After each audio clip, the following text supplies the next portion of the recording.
Le livre du ciel. Tome 7. J'étais dans mon état habituel. Mon Jésus béni vint et me dit: Ma fille, il est nécessaire pour l'âme de faire le bien avec constance et de se conformer au dessein de Dieu sur elle. Dieu est juste, saint et miséricordieux. Astérisque, l'âme ne doit pas être un jour patiente, humble et obéissante, et un autre jour impatiente, fière et volage. Parce que ainsi ses vertus sont détraquées. Un mélange de blanc et de noir, de lumière et de ténèbres où tout est confusion. Les chemins qu'U empruntent ces âmes ne sont pas ceux du Créateur. Les conflits pullulent chez elles et nourrissent leurs passions, lesquelles cherchent la victoire avec l'aide des démons, des créatures et de leurs vertus détraquées. Si ces âmes sont sauvées, le feu du purgatoire aura beaucoup à faire pour les purifier. Astérisque, de son côté, l'âme constante est habitée par la paix. Puisque la constance est l'épée devant laquelle tout désordre fuit. La constance est une chaîne qui lie toutes les vertus, blesse toutes les passions, réorganise tout à l'intérieur de l'âme. Maintenant l'âme sur les chemins du Créateur. Il n'y aura plus rien à purifier pour elle dans le purgatoire puisque la constance aura tout ordonné en elle et l'aura placée sur les chemins du Créateur. J'étais dans mon état habituel. Je me sentais très accablé par la privation de mon Jésus béni. Il vint et me dit: Ma fille, les vertus d'une créature élèvent pour elle un mur plus ou moins grand. Pour l'âme qui vit dans la divine volonté, le mur est si haut et si large que personne ne peut en connaître les limites. Il est d'or massif et ne peut être soumis à aucun désastre. Parce que, lorsque l'âme vit dans la divine volonté, c'est-à-dire en Dieu, Dieu lui-même la garde. Aucune puissance ne peut vaincre Dieu. L'âme qui vit dans la divine volonté est ornée d'une lumière similaire à la lumière qui existe en Dieu. Cette âme brillera au ciel plus que les autres et sera une occasion de grande gloire pour les saints. Ma chère fille, pense à l'ambiance de paix dans laquelle baignent les mots volonté de Dieu. À la seule pensée de vivre dans cette ambiance, l'âme se sent déjà transformée. Une atmosphère divine l'entoure. Elle sent qu'elle perd son humanité et qu'elle est divinisée. Si elle est impatiente, elle devient patiente. Si elle est orgueilleuse, elle devient humble, docile, charitable et obéissante. En somme, de pauvre qu'elle était, elle devient riche. Toutes ces vertus se développent et deviennent une couronne pour ce mur sans limite. L'âme devient perdue en Dieu, perd ses propres limites et acquiert celle de la divine volonté. Ce matin, je méditais sur la passion de notre Seigneur au moment où il fut cloué sur la croix.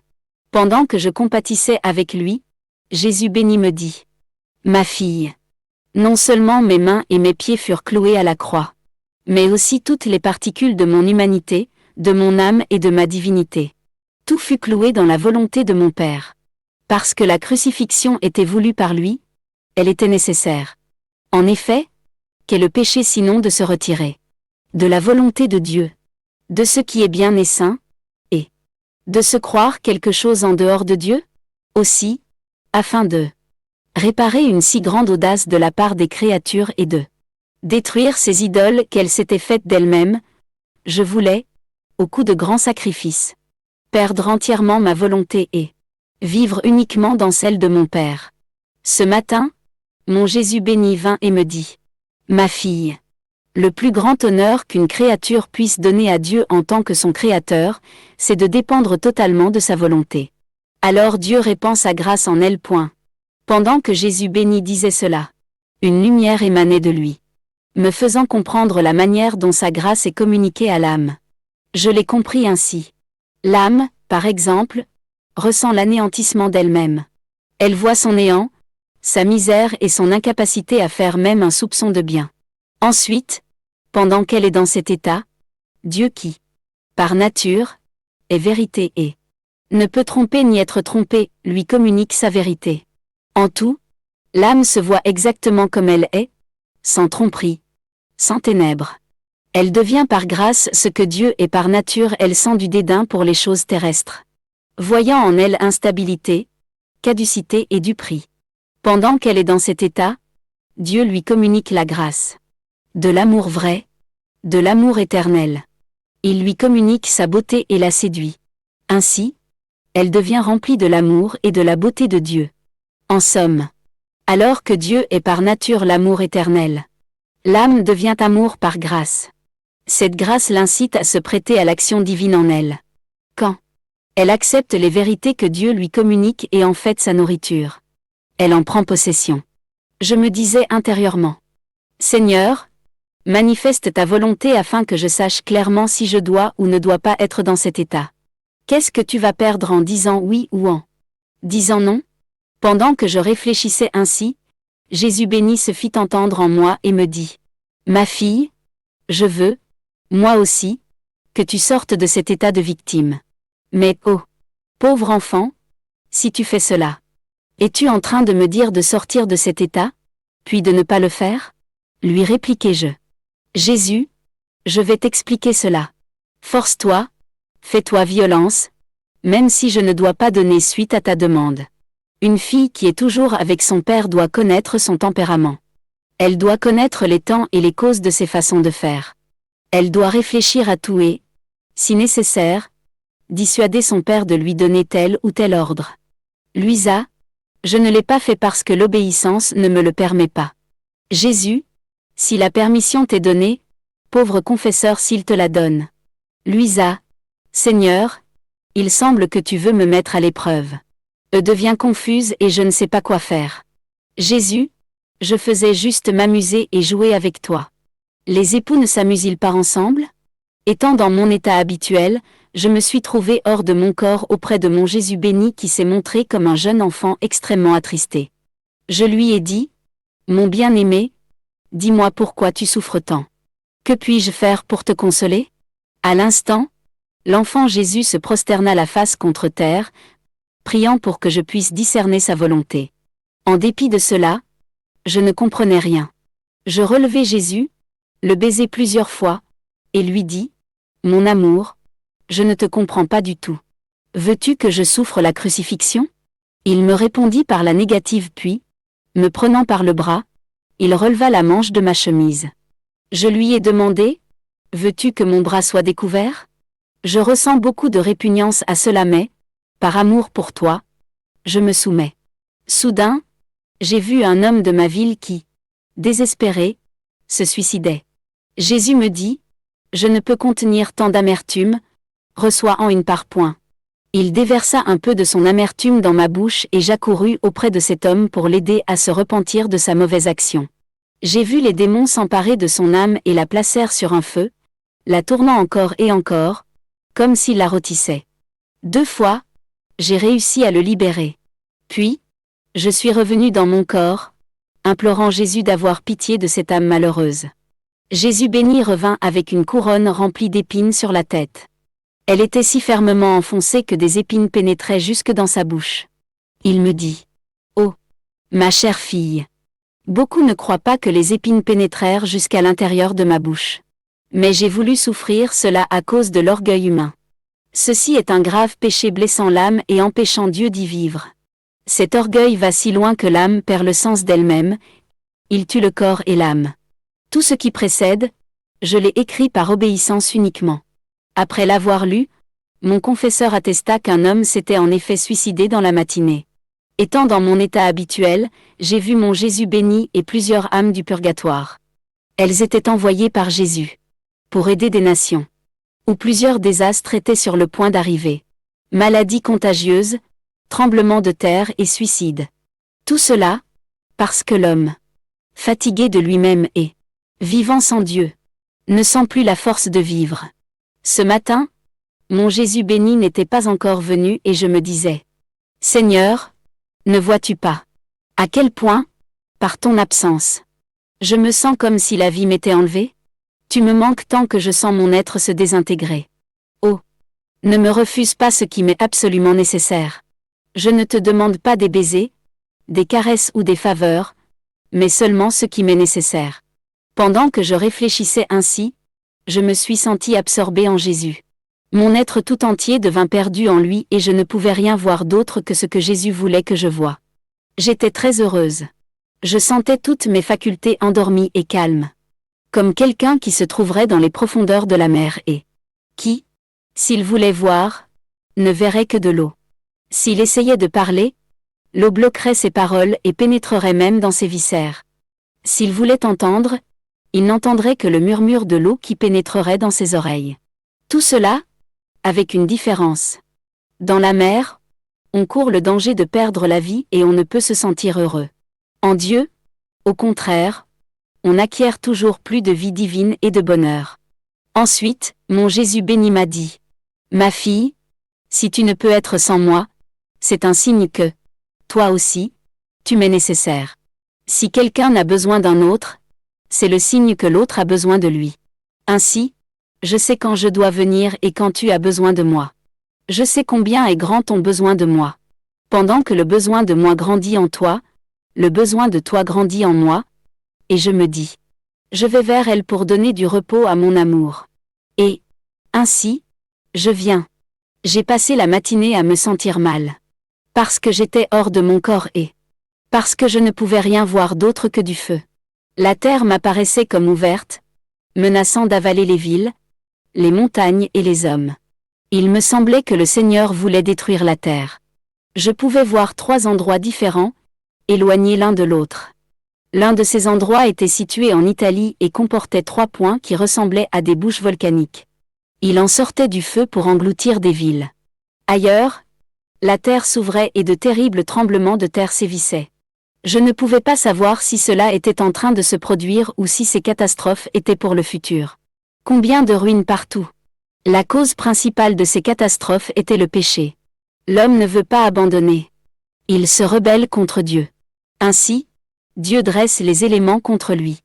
L'eau, le feu, le vent et tant d'autres choses causant de nombreux décès. À regarder ces scènes effrayantes, je voulais souffrir toutes les douleurs pour pacifier le Seigneur. Alors, Jésus se laissa voir. Je lui ai dit quelque chose pour l'apaiser, mais il ne m'écouta pas tout de suite. Plus tard, il m'a dit, « Ma fille, je ne trouve aucun endroit où me reposer dans ma création. S'il te plaît, laisse-moi me reposer en toi. Et toi, repose-toi en moi et sois tranquille. » Me trouvant dans mon état habituel, je pouvais voir mon Jésus béni en moi, très chagriné et souffrant la crucifixion. Comme je souffrais avec lui, il me dit, « Ma fille, tout est à toi, tout moi-même et mes souffrances. » Plus tard, il me dit, « Ma fille, que de mauvaises choses font les créatures. Quelles soif elles ont pour le péché et le sang. Pour cette raison, je veux vomir le feu sur la terre afin que tout soit brûlé. » Je lui ai répliqué, « Seigneur, que dis-tu ? Tu viens juste de me dire que tu es tout à moi et que celui qui se donne à un autre ne s'appartient plus. Je ne veux pas que tu fasses cela.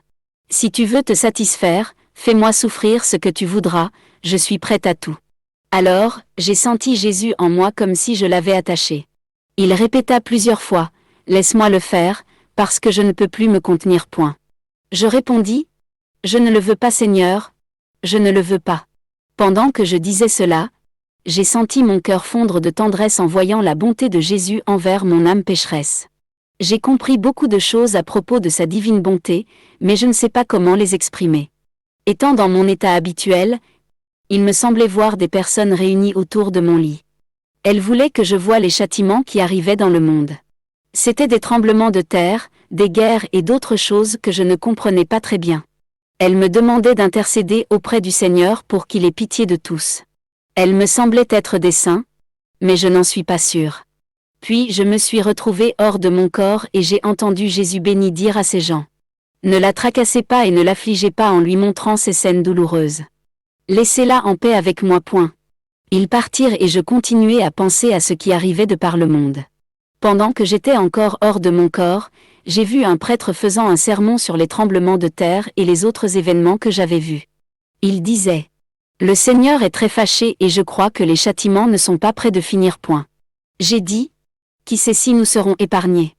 Le prêtre était si ému que je pouvais sentir son cœur battre très vite et ses battements se répercutaient dans mon propre cœur. Je ne savais pas qui il était, mais j'ai senti qu'il me communiquait quelque chose que je ne comprenais pas. Puis, il m'a dit, « Comment des événements si graves de ruine et de mort peuvent-ils arriver quand il y a un cœur qui aime pour tous ? Au plus, il y aura quelques secousses, mais sans beaucoup de dommages. » Quand j'ai entendu un cœur qui aime pour tous, je me suis senti touchée et, je ne sais pas pourquoi, j'ai dit. Que dis-tu? Un cœur qui aime pour tous? Non seulement un cœur qui aime pour tous, mais qui souffre, qui remercie, qui adore et qui respecte la sainte loi pour tous. Je ne considère pas qu'on ait de l'amour vrai envers des personnes si on ne leur donne pas l'amour et la satisfaction dont elles ont besoin.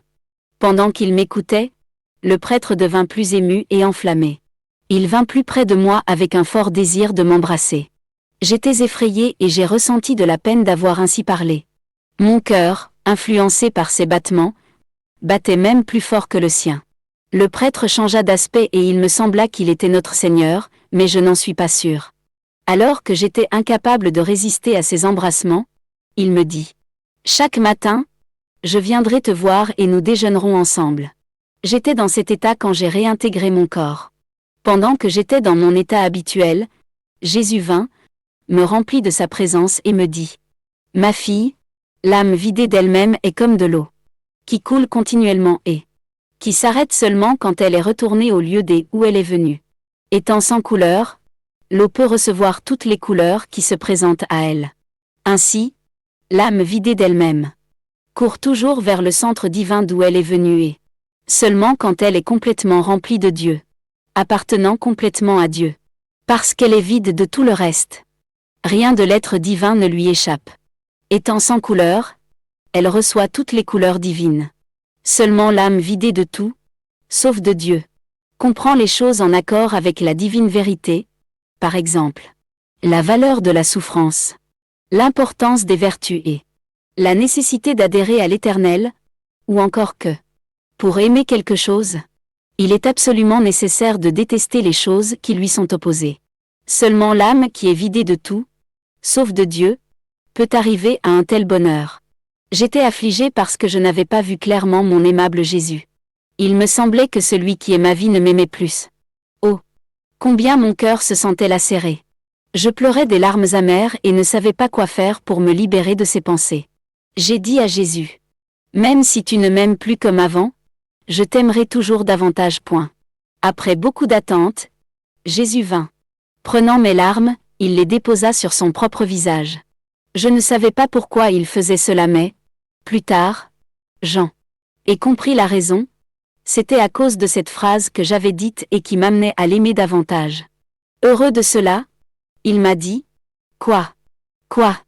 Je ne t'aime pas?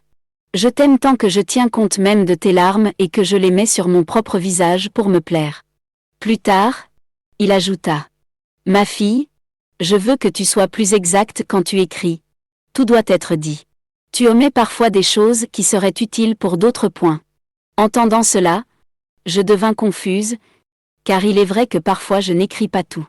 Cependant, je ressens tant de répugnance à écrire ces choses que seulement les miracles que sait faire l'obéissance peuvent m'amener à le faire.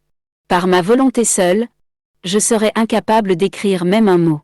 Que tout soit pour la gloire de Dieu et ma propre confusion. Étant dans mon état habituel, je me sentais rejetée à cause de la privation de mon Jésus. Il vint avec du pain pour m'en nourrir et me dit, « Ma fille, au même titre que le pain matériel est nourriture et vie pour le corps, il n'est pas de partie du corps qui ne reçoive la vie du pain. Dieu est nourriture et vie pour l'âme. Par conséquent, il n'y a pas de partie de l'âme qui ne doive recevoir sa nourriture et sa vie de Dieu. L'âme doit être complètement nourrie par Dieu. Ses désirs, ses affections, ses inclinations, son amour. Elle ne doit goûter à aucune autre nourriture. Mais, oh, combien d'âmes se nourrissent de toutes sortes de saletés et d'impudicité. » Après avoir dit cela, il me quitta.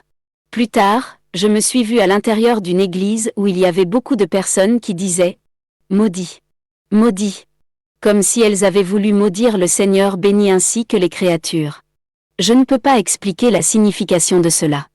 Je peux seulement dire que ces malédictions correspondaient au rejet de Dieu par ces personnes de même qu'au rejet d'elles-mêmes par Dieu. Je pleurais à cause de ces malédictions. Plus tard, j'ai vu un autel et un prêtre, qui semblaient être notre Seigneur, faisant une célébration parmi ces gens qu'il avait maudits. Solennellement et plein d'autorité, il dit « Soyez maudits. Soyez maudits. » Il répéta ces mots au moins 20 fois. Pendant qu'il disait cela, il sembla que des milliers de personnes mouraient par des révolutions, des tremblements de terre, le feu et l'eau et que ces châtiments étaient précurseurs de guerres futures. Je pleurais. S'approchant de moi, Jésus me dit, « Ma fille, ne sois pas effrayée. Toi, je ne te maudis pas. Non. À toi, je dis. Béni, béni 1000 fois. Pleure et prie pour tous ces villages. » Ce matin, ayant reçu la Sainte Communion, je pouvais voir Jésus béni en mon intérieur. Je lui ai dit, « Mon très cher Jésus, sors. Sors de moi pour que je puisse t'embrasser, te baiser et te parler. » Il fit un signe de ses mains et me dit, « Mon enfant, je ne veux pas sortir, je suis très bien en toi. Si je sors de ton humanité qui peut vivre la tendresse, la compassion, la faiblesse, la timidité, c'est comme si je sortais de ma propre humanité. Parce que tu remplis le même office de victime que moi. Tu dois ressentir le poids de la douleur des autres. Je vais sortir de toi, oui, mais comme Dieu, sans mon humanité, et ma justice suivra son cours pour punir les créatures. » J'ai continué de lui dire, « Seigneur, sors de moi. Épargne tes enfants, tes propres membres, tes images. » Avec un signe de la main, il me répéta, « Je ne sortirai pas. Je ne sortirai pas. » Il me répéta cela plusieurs fois. Il me communiqua beaucoup de choses à propos de ce que contient son humanité. Je les ai gardées dans mon esprit, ne sachant pas comment les exprimer en paroles. Je préférerais ne pas écrire ces choses, mais pour être obéissante, je le fais. Fiat. Fiat toujours. Étant dans mon état habituel, je ressentais une affliction extrême à cause de la privation de mon Jésus béni. J'étais fatiguée et je me sentais très faible. Se laissant faiblement voir en moi, Jésus me dit, « Mon enfant, l'âme doit se contraindre continuellement parce qu'elle est comme une éponge. Si elle se vide d'elle-même, elle devient remplie de Dieu et sent sa vie en elle. Elle sent de l'amour pour les vertus et les tendances saintes. Elle se sent vaincue et transformée par Dieu. Si elle ne se contraint pas, elle reste remplie d'elle-même et, ainsi, elle ressent toutes les influences de sa nature corrompue. Tous les vices suivent. L'orgueil, l'envie, la désobéissance, l'impureté, etc. Mon corps et mon âme souffraient terriblement quand j'ai vu mon Jésus béni en moi. Il se reposait et dormait paisiblement. Je l'appelai, mais il ne fit pas attention à moi. Après un moment, il me dit, « Ma fille, ne dérange pas mon repos. N'est-ce pas ton intention incessante de souffrir dans ton humanité? Mes propres souffrances, celles que je souffrirais dans mon humanité si je vivais encore sur la terre, pour souffrir à ma place. Donner du soulagement à mes membres et me laisser libre ?» Je lui répondis, « Oui Jésus, c'est le but de toutes mes souffrances. » Il me répliqua, « Bien. Alors, pendant que tu souffres, je vais me reposer. » À ces mots, Jésus tomba profondément endormi. Puis il disparut. J'expérimente fréquemment la privation de Jésus. Au plus, il se laisse voir en moi, se reposant et dormant, sans dire un mot. Si je me plains, il me dit des choses comme « Sottement tu te lamentes. Tu m'as dans l'intimité de ton intérieur, que veux-tu de plus? Ou bien, si tu m'as complètement en toi, pourquoi es-tu angoissé?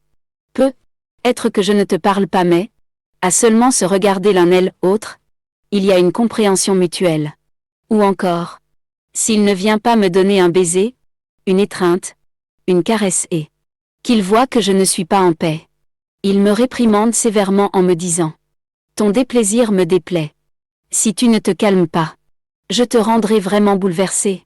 Je me cacherai complètement de manière à ce que tu ne me vois plus du tout. » Qui pourrait exprimer l'amertume de mon âme à la suite de ces paroles?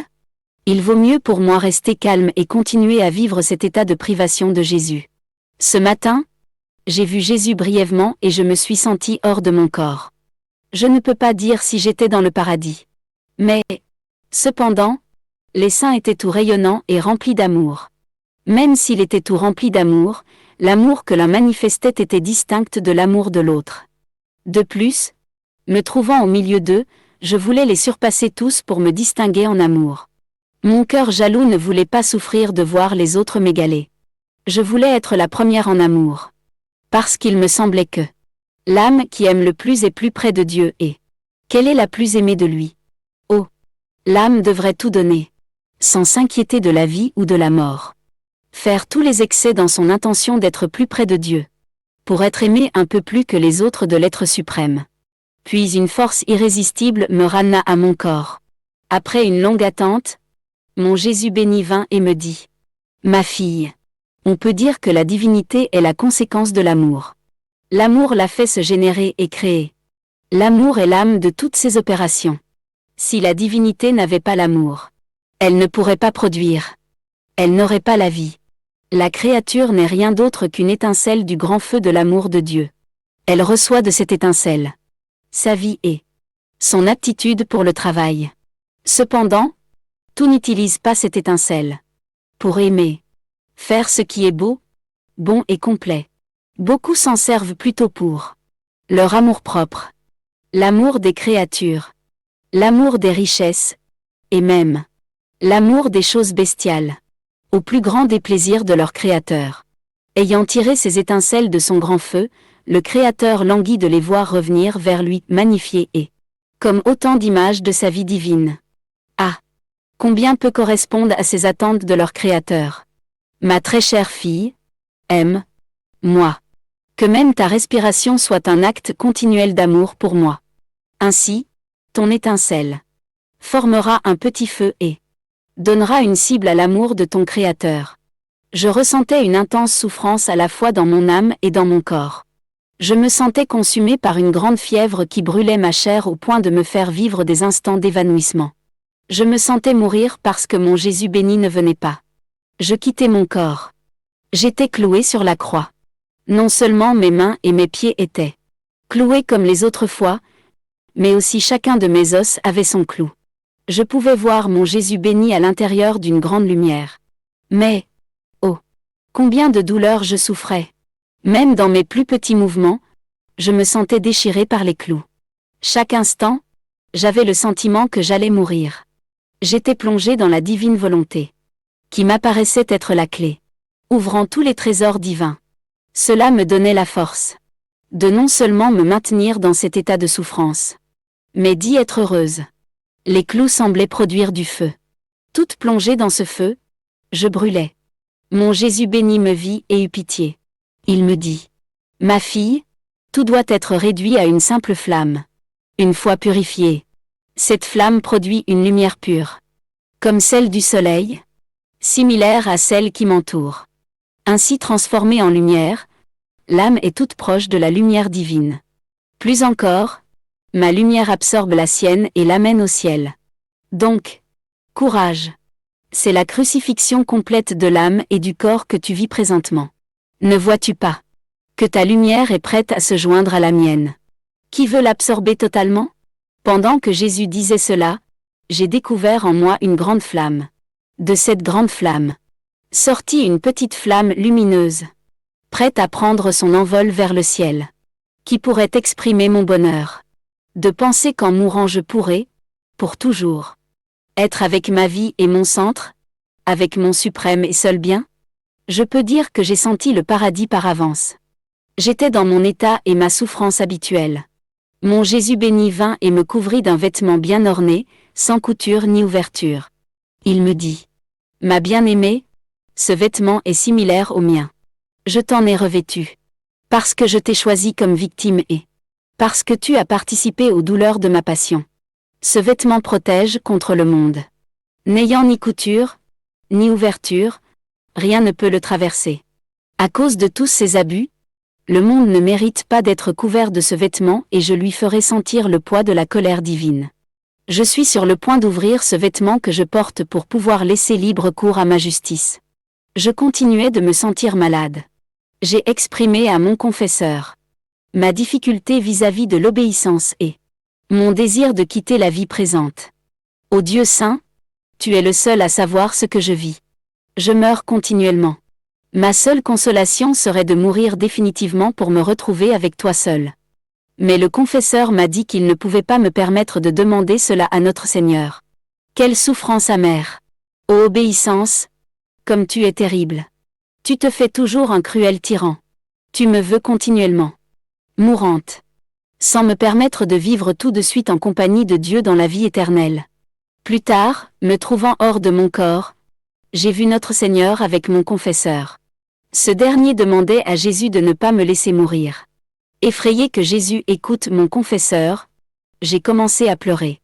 Le Seigneur m'a dit: Ma fille, calme-toi, ne m'afflige pas de tes pleurs.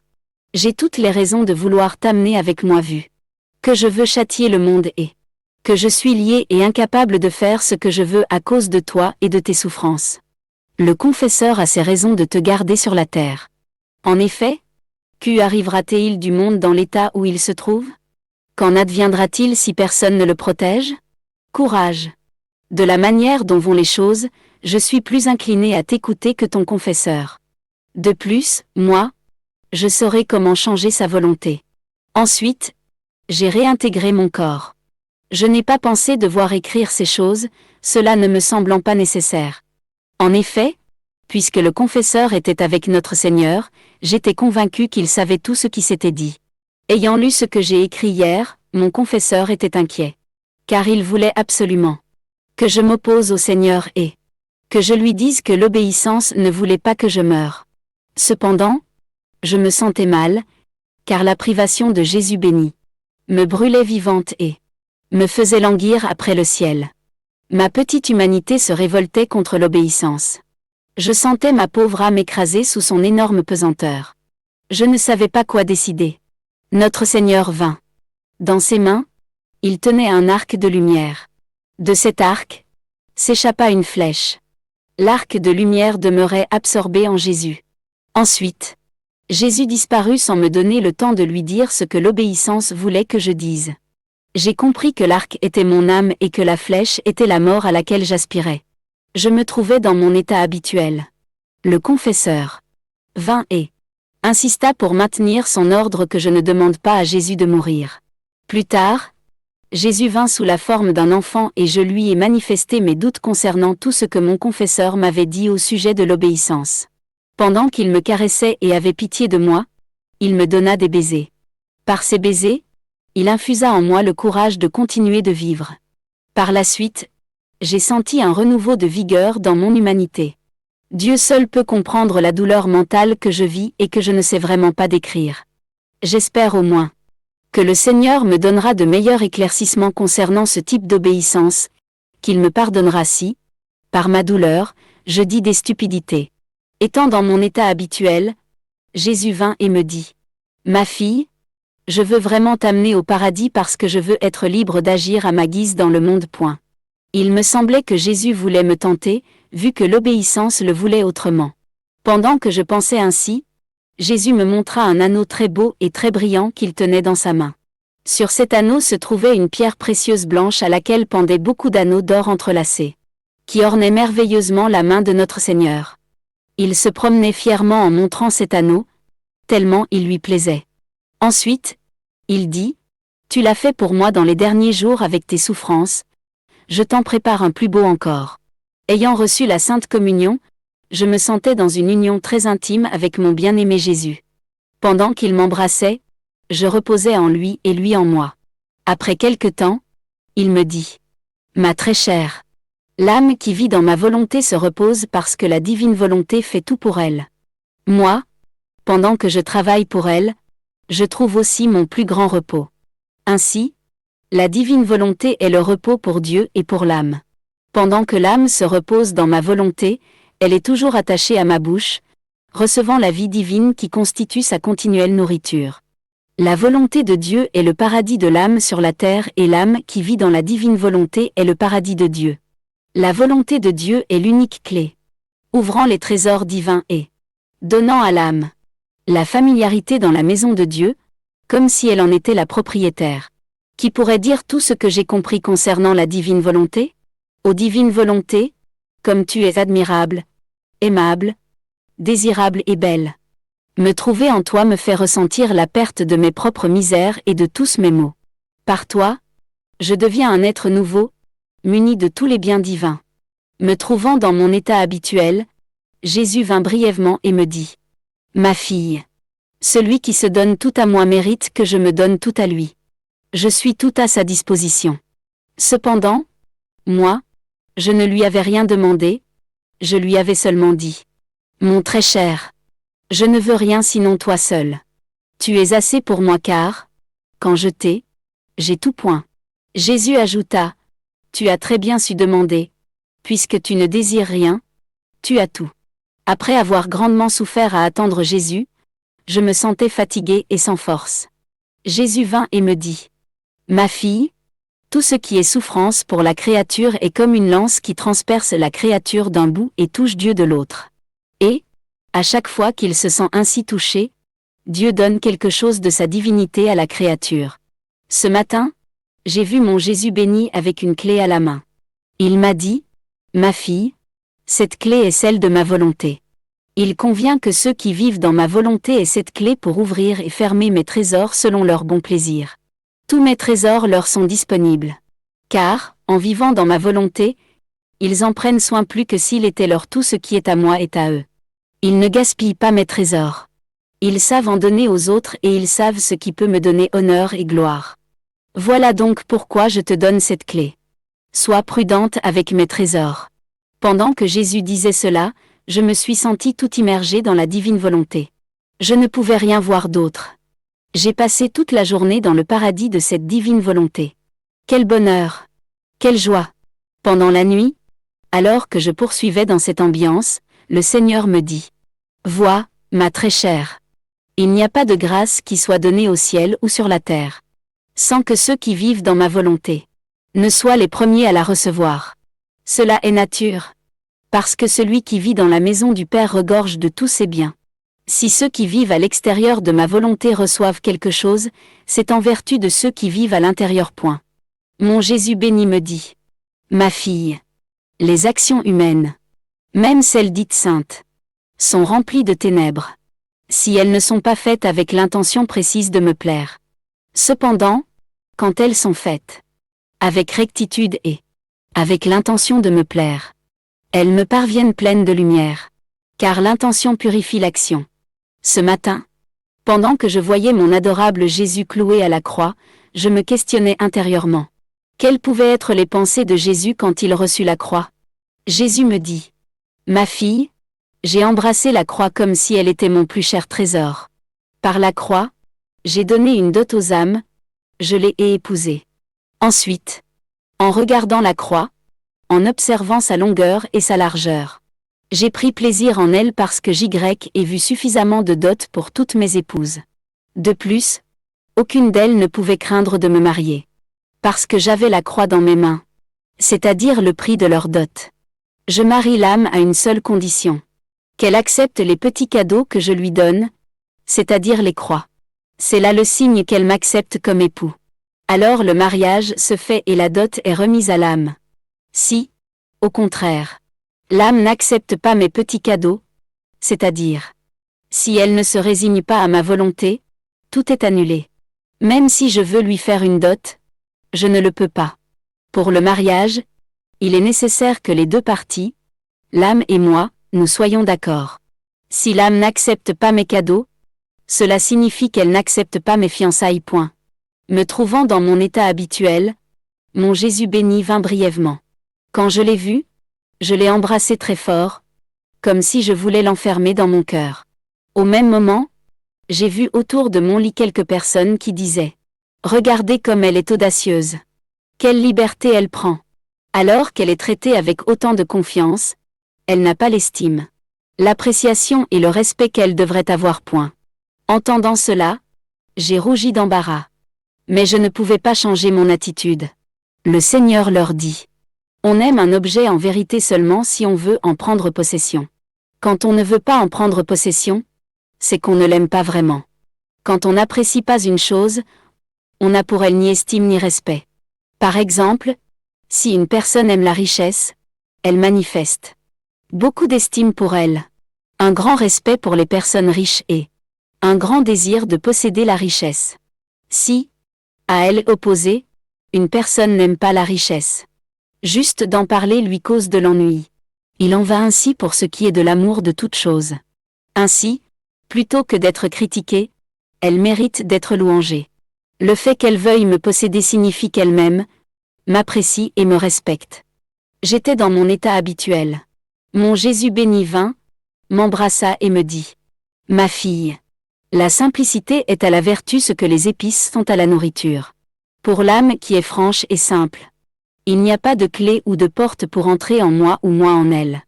Elle peut entrer à volonté en moi et moi en elle. Elle se trouve en moi sans avoir à entrer, puisque sa simplicité ressemble à la mienne. Je suis l'esprit le plus simple et, pour cette raison, je suis partout. Rien ni personne n'échappe à ma main. L'âme franche et simple est comme la lumière du soleil qui, en dépit des nuages ou des saletés qu'elle peut rencontrer, reste toujours lumière, se communique à tous et jamais ne change. Ainsi, l'âme simple accepte toutes les mortifications et les déplaisirs, sans cesser d'être lumière pour elle-même et pour ceux qui la mortifient. Si elle voit des choses mauvaises, elle n'en est pas entachée. Elle reste toujours lumière et jamais ne change. La simplicité est la vertu qui ressemble le plus à l'être divin. Par cette vertu, l'âme en vient à participer aux autres qualités divines. L'âme simple ne s'oppose pas à ce que la grâce divine entre et travaille en elle.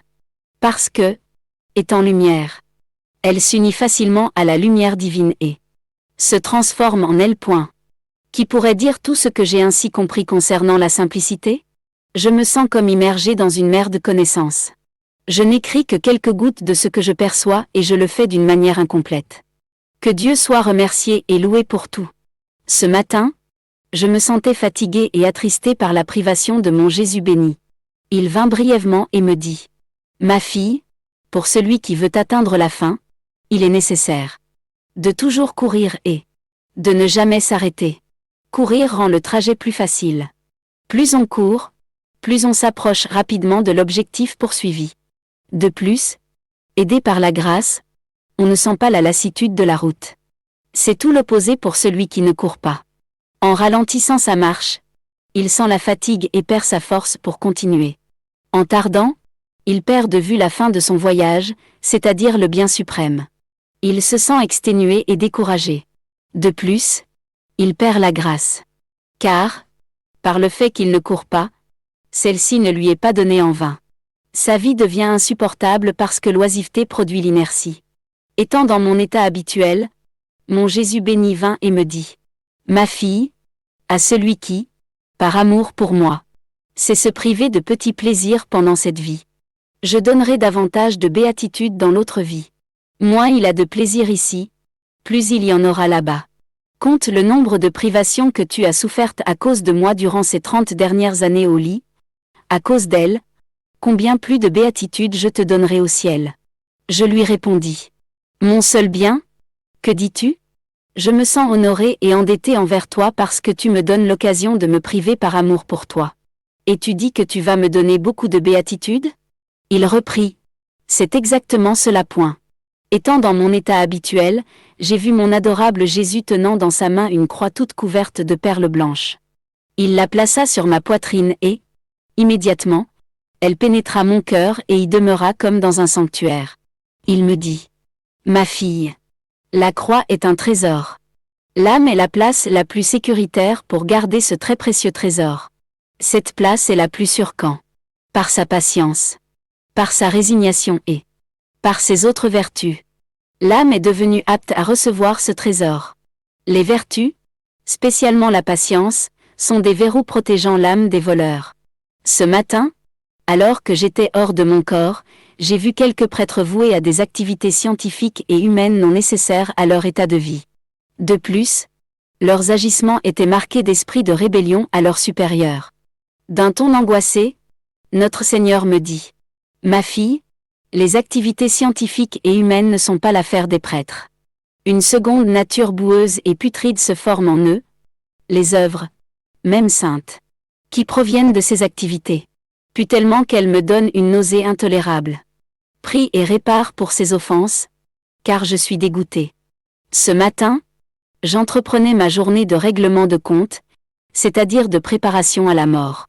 Après avoir reçu la Sainte Communion, j'ai dit à Jésus: Jésus béni, Réglons nos comptes maintenant de manière à ne pas les laisser pour les derniers moments de ma vie.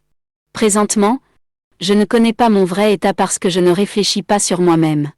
Je ne me sens pas atterrée, scrupuleuse ou agitée, mais, d'un autre côté, je vois que les autres sont bien meilleurs que moi. De plus, même les saints, ceux sur lesquels j'ai lu, réfléchissaient sur eux, même continuellement. Ils cherchaient à savoir s'il était froid ou chaud, tenté ou en paix, s'ils se confessaient bien ou pauvrement, etc. Et presque chacun d'eux était timide, troublé et scrupuleux.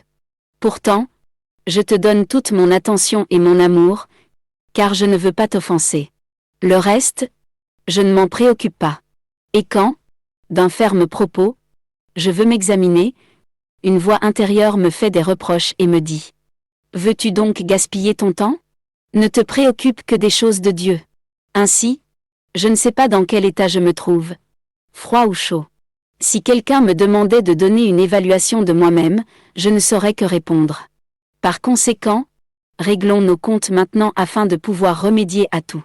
Après avoir prié, Jésus me dit : ma fille, je t'ai toujours gardée assise sur mes genoux, tellement en sûreté que je ne te permets même pas de penser à toi-même.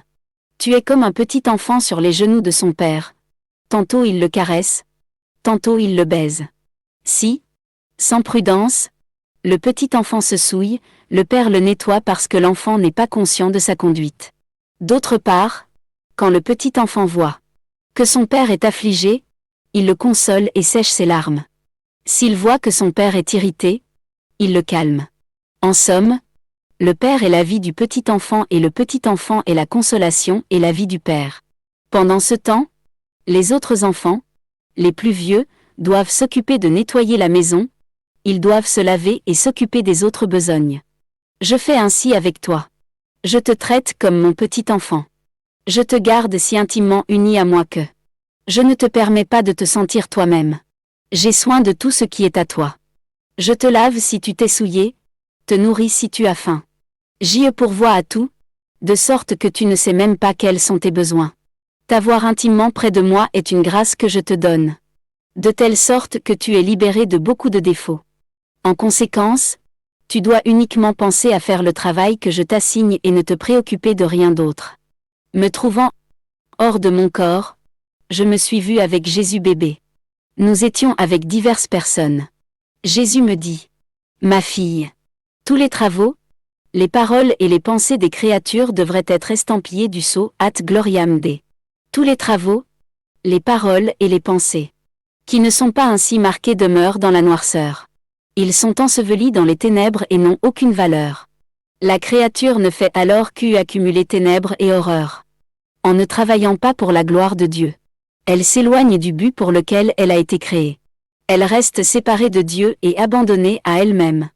Par contre, puisque Dieu est lumière, les actions humaines faites pour la gloire de Dieu acquièrent lumière et valeur. Ne sois donc pas surprise que la créature qui ne travaille pas pour la gloire de Dieu ne tire rien de ses efforts et accumule beaucoup de dettes. Après cela, avec amertume, nous avons vu ces personnes ne travaillant pas pour la gloire de Dieu, ensevelies dans la noirceur. Pour distraire mon Jésus béni de cette scène, je l'ai embrassé plusieurs fois et, jouant avec lui, je lui ai dit : répète après moi. Je donne assez de puissance à la prière de cette âme pour lui accorder ce qu'elle demande. Mais Jésus ne s'occupait pas de moi. Alors, voulant qu'il le fasse, j'insistai et je l'embrassai en lui disant : répète après moi les paroles que je t'ai dites.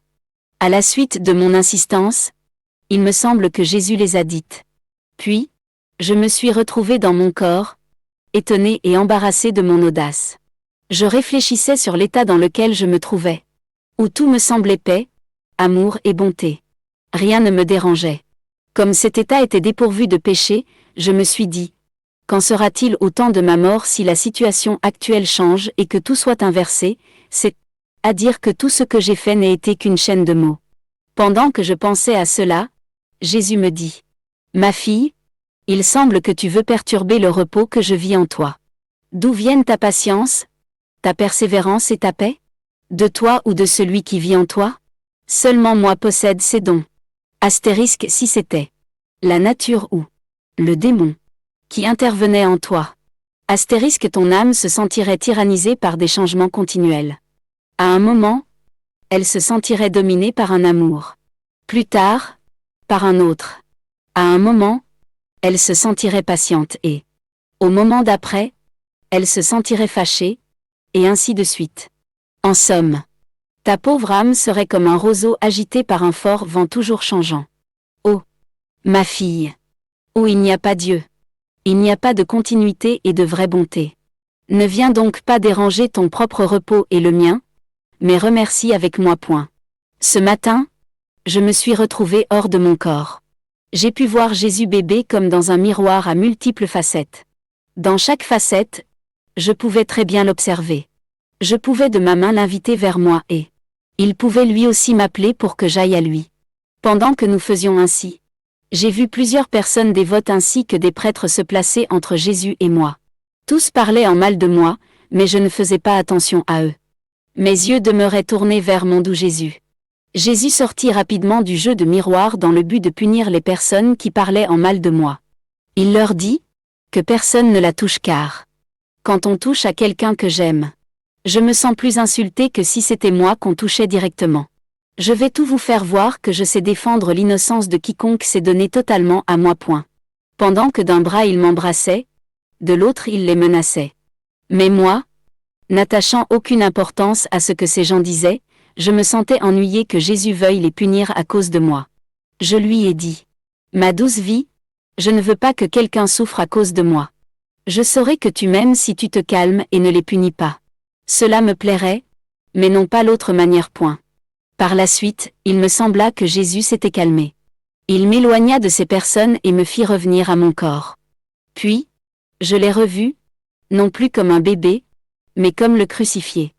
Je lui ai dit, mon adorable Jésus, je sais que, pendant ta crucifixion, toutes les âmes avaient une place dans ton humanité.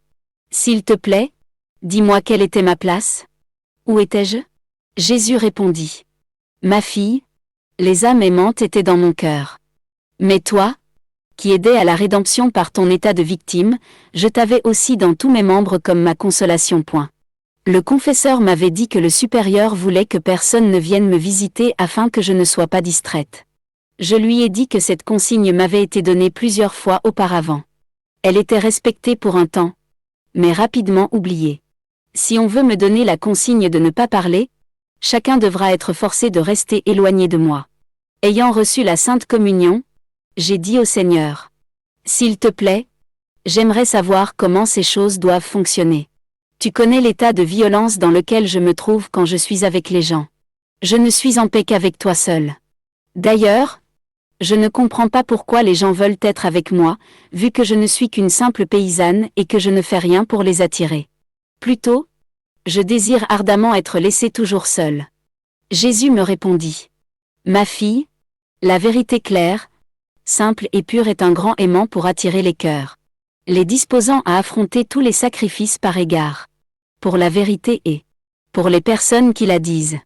La vérité rendit tous les martyrs capables de verser leur sang.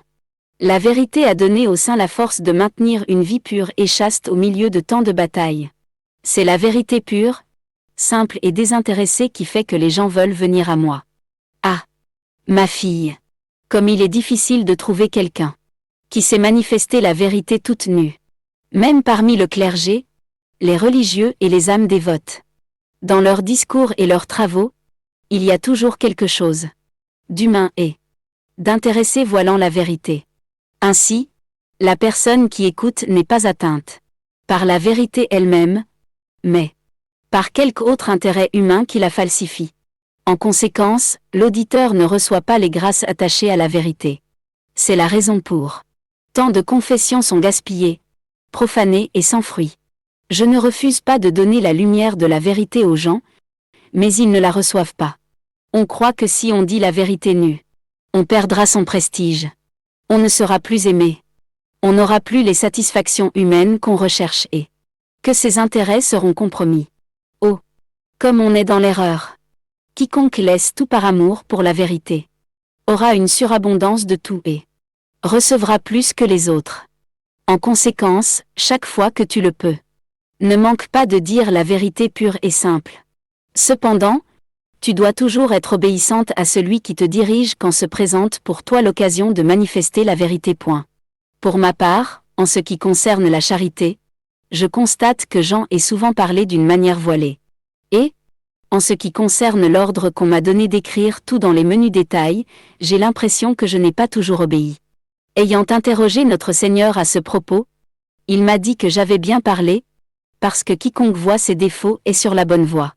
Après avoir attendu longtemps mon adorable Jésus, je me sentais oppressée et troublée, essayant de savoir les raisons pour lesquelles il ne venait pas. Enfin, il vint et me dit : « Ma fille, la paix est lumière pour l'âme, pour les autres et pour Dieu. Si l'âme est en paix, elle est lumière. Étant lumière, elle est unie à la lumière éternelle, de laquelle elle reçoit constamment une lumière nouvelle. Non seulement pour elle-même, mais aussi pour les autres. Si tu veux toujours être lumière, demeure dans la paix. Étant dans mon état habituel, mon Jésus béni vint, m'embrassa et me dit : « Ma très chère fille, agir avec le Christ fait s'estomper l'agir humain et apparaître l'agir divin. Pour cette raison, agis toujours avec moi comme si, tous deux, nous faisions la même chose. Si tu souffres, fais-le comme si tu souffrais avec moi. Si tu pries, si tu travailles, fais-le en moi et avec moi. Ainsi, en toi, l'agir humain s'estompera pour se retrouver divinisé. Oh, comme elle est immense la richesse que les créatures peuvent acquérir en agissant de cette manière, mais ça ne les intéresse pas. » Après avoir dit cela, il disparut et j'ai ressenti un grand désir de le revoir. Plus tard, je me suis retrouvée hors de mon corps et je l'ai cherché partout. Ne le trouvant pas, je me suis exclamée : « Ô Seigneur, ne sois pas si cruel envers une âme qui est toute à toi et qui souffre des morts continuelles par amour pour toi.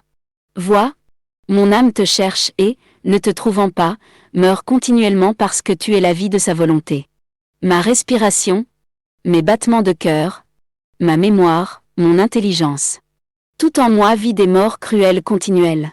N'as-tu pas de pitié pour moi ? » À ce moment, je revins dans mon corps et trouvai Jésus en mon intérieur, voulant me donner une leçon. Il me dit : « Vois, je suis tout en toi et tout pour toi. » Il me sembla voir sur sa tête une couronne d'épines. Quand il la pressait, le sang dégouttait. Alors il dit : « Ce sang est répandu par amour pour toi. » Il me fit aussi voir ses plaies, disant : « Elles sont pour toi. » Oh, comme je me suis sentie confuse, voyant que, confrontée au sien, mon amour n'était qu'une ombre. Ayant reçu la Sainte Communion, je me suis sentie hors de mon corps et j'ai vu une personne très accablée par plusieurs croix.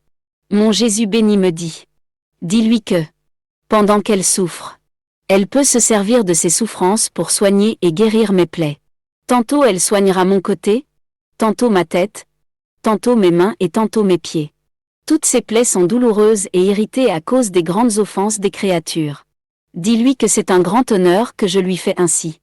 Je lui donne le remède pour guérir mes plaies ainsi que le mérite de m'avoir guéri. » Pendant que Jésus me parlait, j'ai vu plusieurs âmes du purgatoire qui, entendant cela, étaient étonnées. Me dire : « Comme vous êtes chanceux, vous, qui recevez des enseignements si sublimes et qui pouvez acquérir les mérites de soulager et de guérir un Dieu. Ces mérites excèdent tous les autres et ils vous procurent une gloire qui surpassera celle des autres autant que le ciel surpasse la terre. Ah, si nous avions reçu de tels enseignements et la connaissance que nos souffrances pouvaient soigner un Dieu, combien de richesses et de mérites nous aurions pu acquérir, desquels nous sommes privés. » Me trouvant dans mon état habituel, mon Jésus béni vint brièvement et me dit : « Ma fille, la simplicité remplit l'âme de grâce qui se diffuse à l'extérieur. Si l'âme voulait restreindre ses grâces à elle-même, elle ne le pourrait pas. En effet, comme l'esprit parfaitement simple de Dieu se diffuse naturellement partout, sans effort ou sans lassitude, ainsi l'âme qui possède la vertu de simplicité diffuse la grâce chez les autres, sans même en être consciente. » Ayant dit cela, il disparut.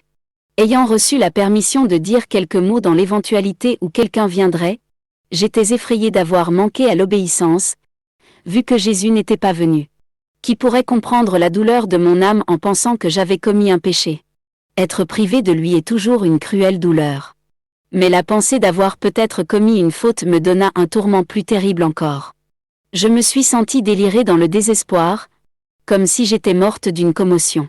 Après l'avoir attendu longtemps, Jésus vint. Me touchant 3 fois, il me dit: Ma fille, je te renouvelle. Dans la puissance du Père, dans ma sagesse et dans l'amour du Saint-Esprit.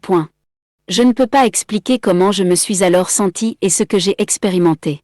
Plaçant ensuite sa tête couronnée d'épines sur mon cœur, il continua. La droiture d'intention maintient l'amour divin allumé dans l'âme. La duplicité, au contraire, tend à étouffer cet amour, par exemple, par l'amour de soi, par le respect humain et par le désir de plaire aux autres. Étant dans mon état habituel, je me suis retrouvée hors de mon corps avec Jésus bébé. Il me sembla qu'il voulait s'amuser. Il me dit: Ma fille, je suis ton maître et je peux faire de toi tout ce que je veux. Tu dois savoir que tu es mienne et que tu n'es pas le maître de toi-même, ni d'aucune de tes pensées, ni d'aucun de tes désirs, ni d'aucun de tes battements de cœur. Si tu veux devenir le maître de quelque chose, tu me voles. À ce moment, j'ai vu mon confesseur se sentir découragé et vouloir décharger ses souffrances sur moi. Jésus l'arrêta vivement de sa main et lui dit: En premier lieu, je veux décharger mes nombreuses peines. Tu pourras ensuite le faire à ton tour. Pendant qu'il disait cela, il vint près de moi et déversa dans ma bouche un liquide très amer. Je le priai de s'occuper du confesseur, lui demandant de le toucher de ses petites mains pour qu'il se sente mieux. Jésus le toucha et dit: Oui, oui. Puis, il disparut. Me trouvant dans mon état habituel, Jésus vint et me dit: Ma fille, la croix est à la créature ce que la bride est au cheval. Que deviendrait le cheval si l'homme ne lui mettait pas de bride? Il serait indomptable. Il irait de précipice en précipice jusqu'à ce qu'il devienne furieux, faisant du mal à l'homme et à lui-même. Par contre, avec sa bride, il devient docile. Il va par des chemins sécuritaires. Il est prémuni contre les précipices et il sert les besoins de l'homme comme un ami fidèle. Telle est la croix pour l'homme. La croix le mate et l'empêche de tomber dans les sentiers erratiques de ses passions qui, comme un feu, le dévoreraient. La croix éteint ce feu. Plutôt que de lui permettre d'être furieux contre Dieu et contre lui-même, elle le dompte. La croix est un chemin pour le salut de l'homme, elle l'aide à rendre gloire à Dieu. Oh!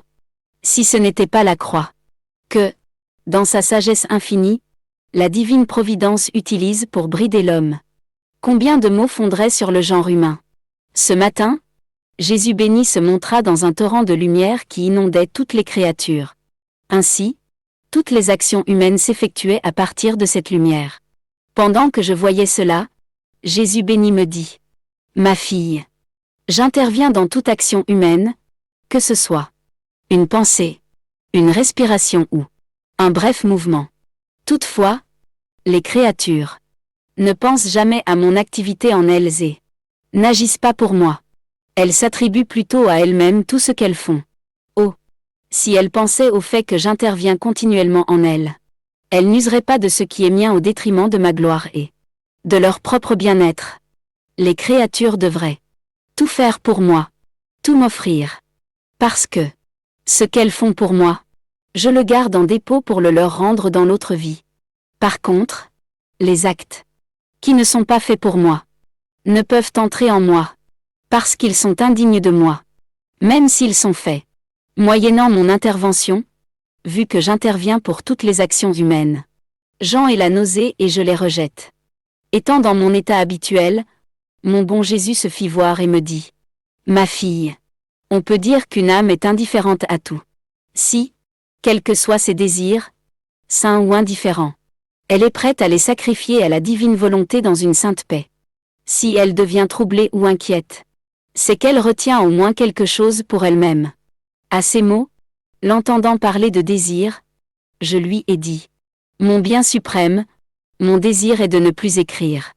Oh! Comme c'est dur pour moi! Si ce n'était pas de la peur de m'écarter de ta volonté ou de te déplaire, je n'écrirais plus point. Coupant court à ce que je disais. Il dit, tu ne veux pas ce sacrifice mais, moi, je le veux. Donc, si tu veux obéir, écris. Pour l'instant, ces écrits servent de miroir. Non seulement pour toi, mais pour quiconque prend part à ton travail. Il viendra un temps où ils serviront de miroir pour les autres. Parce que tout ce que tu écris est dit par moi et constitue un miroir divin. Est-ce ton désir d'éloigner ce miroir de mes créatures? Pense à cela sérieusement. Ne désire pas me contrarier en n'écrivant pas tout de ce miroir divin.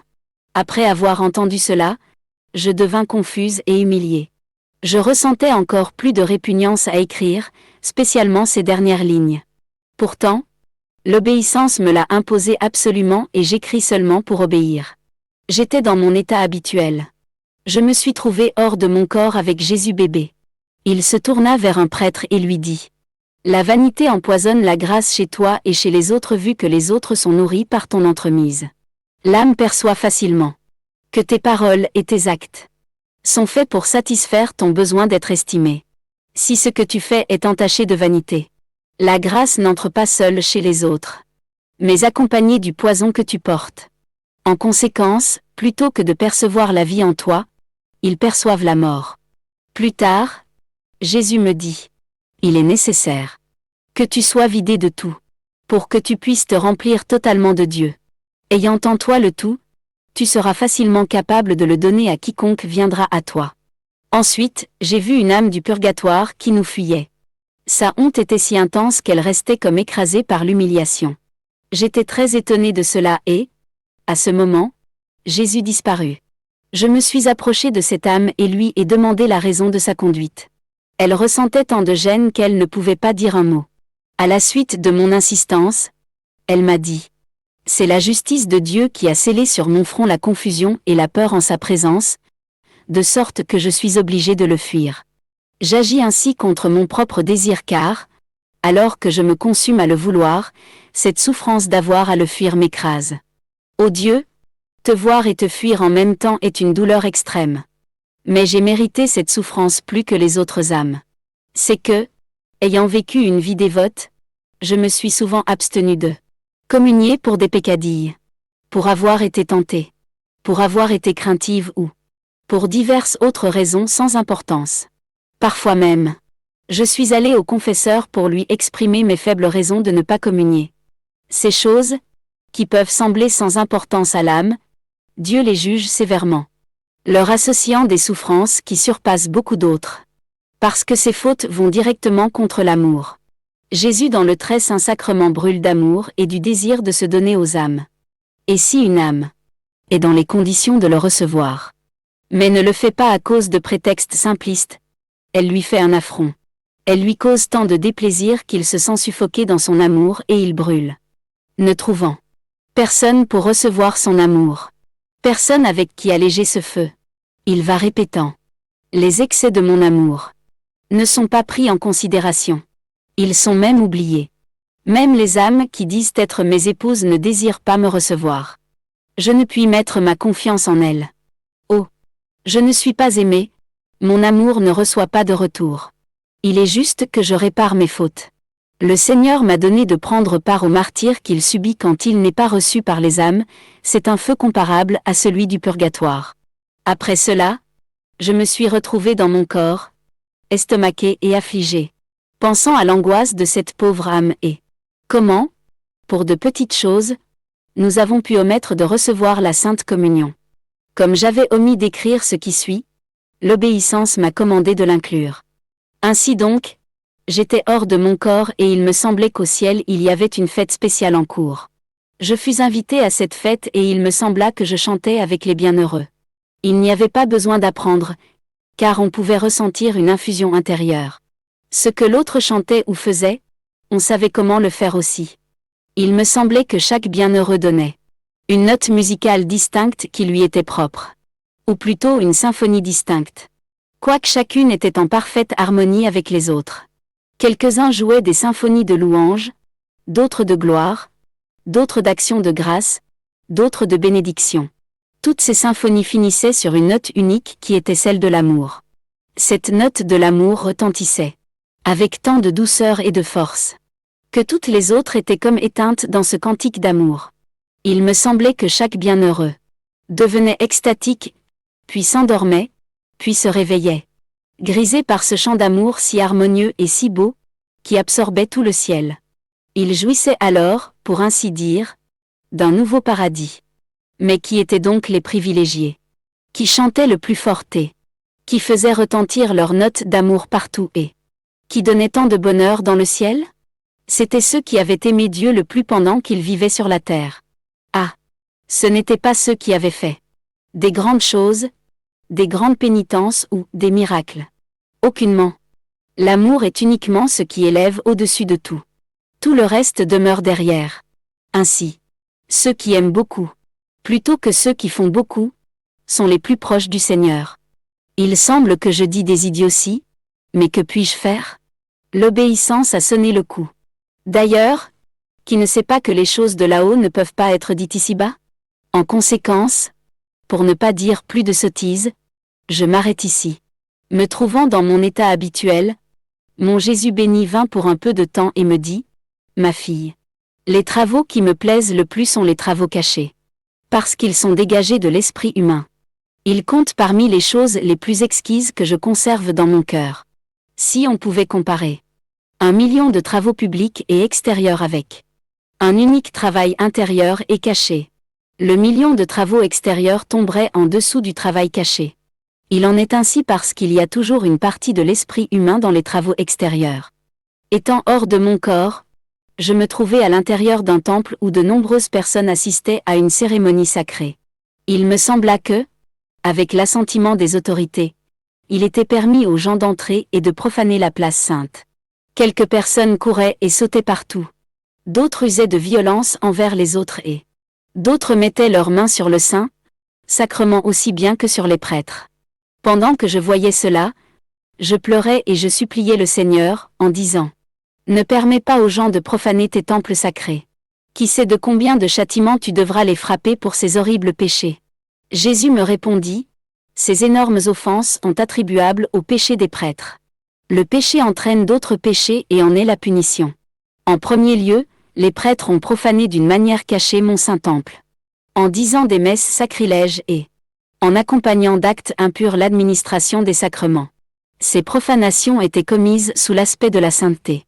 Non seulement ils profanaient mes temples de pierre, mais aussi mon propre corps. Tout cela a atteint les laïcs, parce qu'ils ne percevaient pas chez les prêtres la lumière nécessaire pour les guider. Ils ont trouvé chez eux seulement la noirceur. Les laïcs sont devenus si noirs qu'ils ont perdu la lumière de la foi. Vu le manque de cette lumière, on ne peut être surpris de ces graves excès. Prie pour les prêtres, afin qu'ils soient lumière parmi le peuple et que, nés de nouveau à la lumière, les laïcs puissent retrouver la vie et être capables de voir leurs erreurs. En voyant leurs prêtres remplis de lumière, ils seront peu disposés à commettre ces excès graves qui appellent de grands châtiments. Me trouvant dans mon état habituel, mon Jésus béni vint. Il était très affligé et voulait verser son chagrin sur moi. Il me dit, « Ma fille, tant d'amertume m'est donnée par les créatures que je ne peux pas la contenir. Pour cette raison, je veux que tu y participes. » En ces temps, tout est efféminé. Même des membres du clergé ont perdu leur caractère masculin et ont acquis des manières féminines. Il est devenu plus difficile de trouver des prêtres masculins, puisqu'il se trouve une abondance d'efféminés autour. Oh! Dans quel état déplorable se trouve l'humanité! Ayant dit cela, il disparut. Je n'ai pas compris la signification de ce qu'il m'avait dit. Mais l'obéissance voulait que je l'écrive. Poursuivant dans mon état habituel, je me suis trouvé hors de mon corps et il me sembla que certaines personnes voulaient me crucifier. Pendant qu'elles m'étendaient sur la croix, je pouvais voir notre Seigneur en moi. Il s'étendait en moi et il s'étendait aussi avec moi. Dans mes mains étaient ses mains et les clous transperçaient mes mains et les siennes simultanément. De plus, tout ce que je souffrais, il le souffrait aussi. Ces clous étaient si douloureux que je me sentais mourir. Les personnes poursuivirent en me clouant les pieds. À ce moment, j'ai vu Jésus, non pas avec moi, mais devant moi. Mes souffrances prirent plusieurs formes lumineuses et s'agenouillaient devant notre Seigneur dans un acte d'adoration. Jésus me dit: Ma fille, pour celui qui profite de la grâce, c'est la lumière, le chemin, la nourriture, la force et la consolation. Pour celui qui n'en profite pas, ce n'est pas la lumière. N'ayant pas le chemin sous ses pieds et manquant de force, il est complètement dans le noir. Son chemin est transformé en feu et en châtiment. Ayant reçu la Sainte Communion, je me suis vue à l'intérieur d'une grande lumière. Dans cette lumière était Jésus lui-même. Il me dit: Ma fille, tout ce qui est lumière provient de moi. Rien ne vient de la créature. Supposons qu'une personne se trouve habillée des rayons du soleil. Elle serait stupide si elle voulait s'attribuer à elle-même la lumière dont elle jouit. Si elle s'éloignait de la lumière en disant: Je veux marcher dans la noirceur, cela serait assez pour l'amener dans la noirceur. Ainsi, l'âme peut se retirer de ma lumière. Mais elle est alors dans le noir et le noir ne peut qu'y engendrer des maux. Étant dans mon état habituel, mon Jésus béni vint brièvement et me dit: Ma fille, l'âme patiente dans la souffrance reçoit des grâces toujours accrues. Elle acquiert la maîtrise d'elle-même ainsi que de grandes richesses et une gloire immense pour la vie éternelle. Je priais comme si j'étais en compagnie de notre Seigneur et avec ses intentions. Je récitais le « Je crois en Dieu » sans vraiment penser à ce que je disais. Mon intention était d'obtenir la même foi que Jésus afin de réparer l'incrédulité d'un si grand nombre et d'obtenir le don de la foi pour tous. J'étais plongé dans cette prière quand Jésus m'apparut en mon intérieur et me dit: Ma fille, tu te trompes. Je n'avais ni la foi ni l'espérance parce que j'étais Dieu. Je n'avais que l'amour. Quand j'ai entendu le mot « amour », j'étais tellement attiré par l'idée d'aimer uniquement que, sans me soucier, j'ajoutais une autre idiotie. Mon Seigneur, j'aimerais être comme toi, tout amour et rien d'autre. Alors Jésus poursuivit: Cela est exactement mon but pour toi. C'est pour cette raison que je te parie fréquemment de la soumission totale. En vivant dans ma volonté, l'âme acquiert l'amour le plus parfait. Elle réussit à m'aimer avec mon propre amour. Elle devient tout amour. Elle est en contact continu avec moi. En moi, avec moi et par moi. Elle fait tout ce que je veux. Elle ne désire rien d'autre que ma volonté, dans laquelle se trouve l'amour total de l'Éternel et où elle se trouve elle aussi. Ainsi, l'âme perd presque la foi et l'espérance. Car, en vivant dans ma volonté, elle n'a plus besoin de la foi puisqu'elle est comme immergée en Dieu. Elle n'a plus besoin de l'espérance puisqu'elle a déjà atteint la fin de cette vertu. La possession de la divine volonté est pour l'âme le sceau de sa prédestination pour le ciel et de la possession assurée de Dieu. As-tu compris? Médite bien sur cela. Par la suite, je restais pensive et dans le doute, me disant: peut-être qu'il veut me mettre à l'épreuve pour voir ce que je ferai ou pour me donner la possibilité de dire d'autres idioties afin de me faire voir où mon orgueil peut me conduire. Quoi qu'il en soit, je pense qu'il est bon que je dise des idioties car, ainsi, Jésus est amené à me parler, ce qui me donne le plaisir d'entendre sa voix. Il m'est plaisant d'entendre sa voix, elle me fait passer de la mort à la vie. Ensuite, j'ai pensé: quelle autre idiotie pourrais-je dire? Alors mon Jésus béni ajouta: C'est toi qui veux me tenter et non pas moi.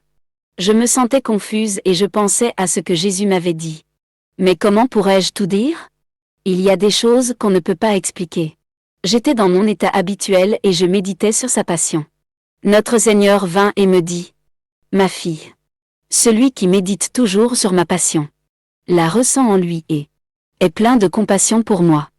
Cela me plaît beaucoup puisque je suis ainsi récompensé pour tout ce que j'ai souffert.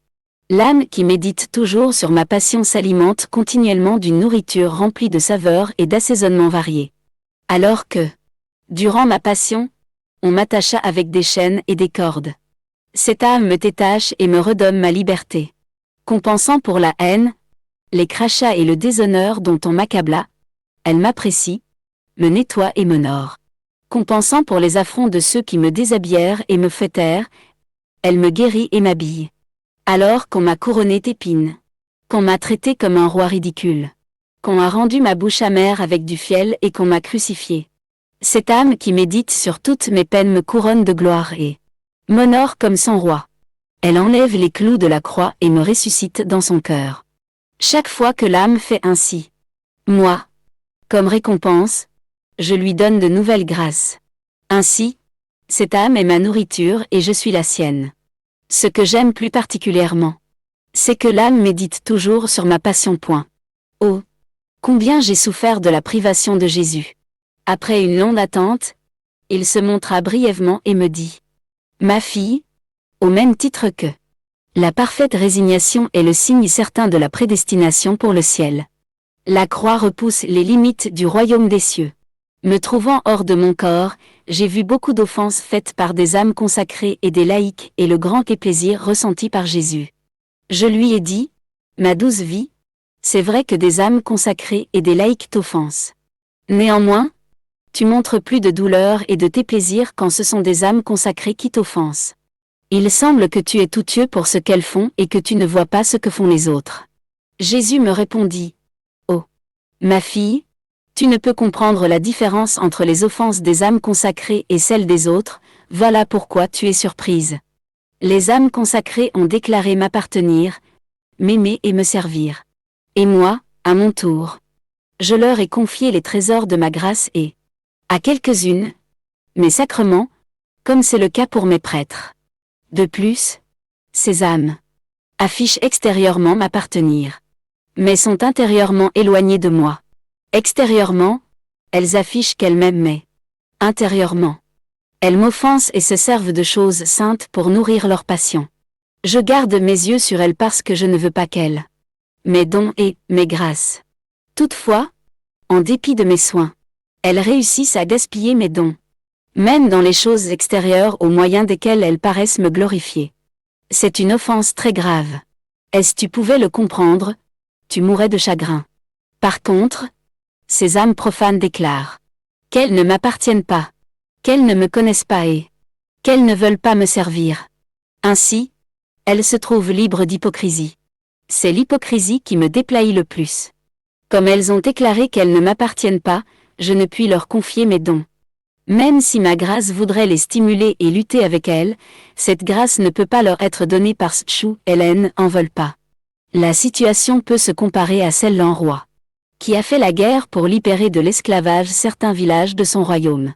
Par l'usage de la force et par beaucoup de sang versé, il a réussi à libérer plusieurs de ces villages, qui, par la suite, sont gardés sous son gouvernement. Il fournit tout à ces personnes, si nécessaire, leur donne une place dans sa propre maison. Maintenant, dis-moi, lesquelles déplairaient le plus au roi si elles l'offensaient? Les personnes qui vivent avec lui, ou celles qu'il voulait libérer, mais qui ne le furent pas? Me trouvant dans mon état habituel, j'ai vu mon Jésus béni comme une ombre. Il m'a dit: Ma fille, si on pouvait priver la nourriture de sa substance et si une personne en mangeait, elle n'en tirerait aucun profit. Cette nourriture ne servirait qu'à gonfler son estomac. Pareillement, les travaux faits, sans esprit intérieur et sans droiture d'intention, sont vides de la substance divine. Ils ne valent rien. Ils ne servent qu'à enfler à personne et lui causent plus de mal que de bien. Poursuivant dans mon pauvre état, rempli d'amertume à cause de la privation presque continuelle de mon aimable Jésus, je l'ai vu comme dans un éclair. Il m'a dit: Ma fille, l'obéissance rend l'âme inébranlable, c'est-à-dire forte et robuste, de telle manière que toutes choses paraissent comme des vétilles devant la force divine qu'elle possède. L'âme obéissante peut tout dominer et rien ne peut la déranger. Ayant dit cela, il disparut. Toujours dans mon pauvre état, j'ai vu mon Jésus béni. Il semblait qu'il s'était métamorphosé en moi-même, de manière que, s'il respirait, je sentais sa respiration dans la mienne. S'il bougeait un bras, je sentais son bras dans le mien, et ainsi de suite. Il me dit: Ma chère fille, vois-tu dans quelle union étroite je suis avec toi? C'est ainsi que je veux te voir unie à moi. Néanmoins, ne crois pas que tu peux faire cela seulement quand tu pries ou que tu souffres. Non, tu peux le faire toujours. Si tu te déplaces, si tu respires, si tu travailles, si tu manges, si tu dors, tout cela tu dois le faire. Comme si tu le faisais dans mon humanité. Comme si tout ton travail était mien. De cette manière, rien ne sera tien. Tout ce que tu fais doit être comme déposé à l'intérieur d'une coquille. En ouvrant cette coquille, on ne doit trouver que le fruit du travail divin. Tu dois tout faire ainsi et en faveur de toutes les créatures. Comme si mon humanité habitait toutes les créatures. Si tu fais tout à travers moi, alors, même les actions les plus indifférentes et les plus petites acquièrent les mérites de mon humanité. Étant Dieu, je contenais tout en moi-même. C'est à dire que, dans ma respiration, je contenais les respirations de chacun. Dans mes mouvements, les mouvements de chacun. Dans mes pensées, les pensées de chacun. En conséquence, tout était restauré et sanctifié par moi. En travaillant entièrement avec l'intention de passer par moi, tu parviendras à contenir toutes les créatures en toi. Ton travail sera diffusé pour le bien de tous. Par conséquent, même si les autres ne me donnent rien, je recevrai tout par toi. Ayant dit cela, il disparut. Je voulais éviter d'écrire ces choses vues, qu'elles me paraissaient personnelles et que je ne savais pas comment les exprimer clairement. Que tout soit pour la gloire de Dieu. Ayant été privée de mon Jésus béni, j'étais anxieuse et je vivais une grande amertume. Ô Dieu, quelle douleur! Les autres douleurs comparées à celle-là ne sont que des ombres et même des soulagements. Seulement l'angoisse de ta privation peut porter le nom de douleur. Pendant que je me disais cela, Jésus me dit dans mon intérieur. Que veux-tu? Calme-toi. Calme-toi. Tu m'as ici même. Non seulement suis-je avec toi, mais je suis en toi. En conséquence, je ne veux pas te voir anxieuse.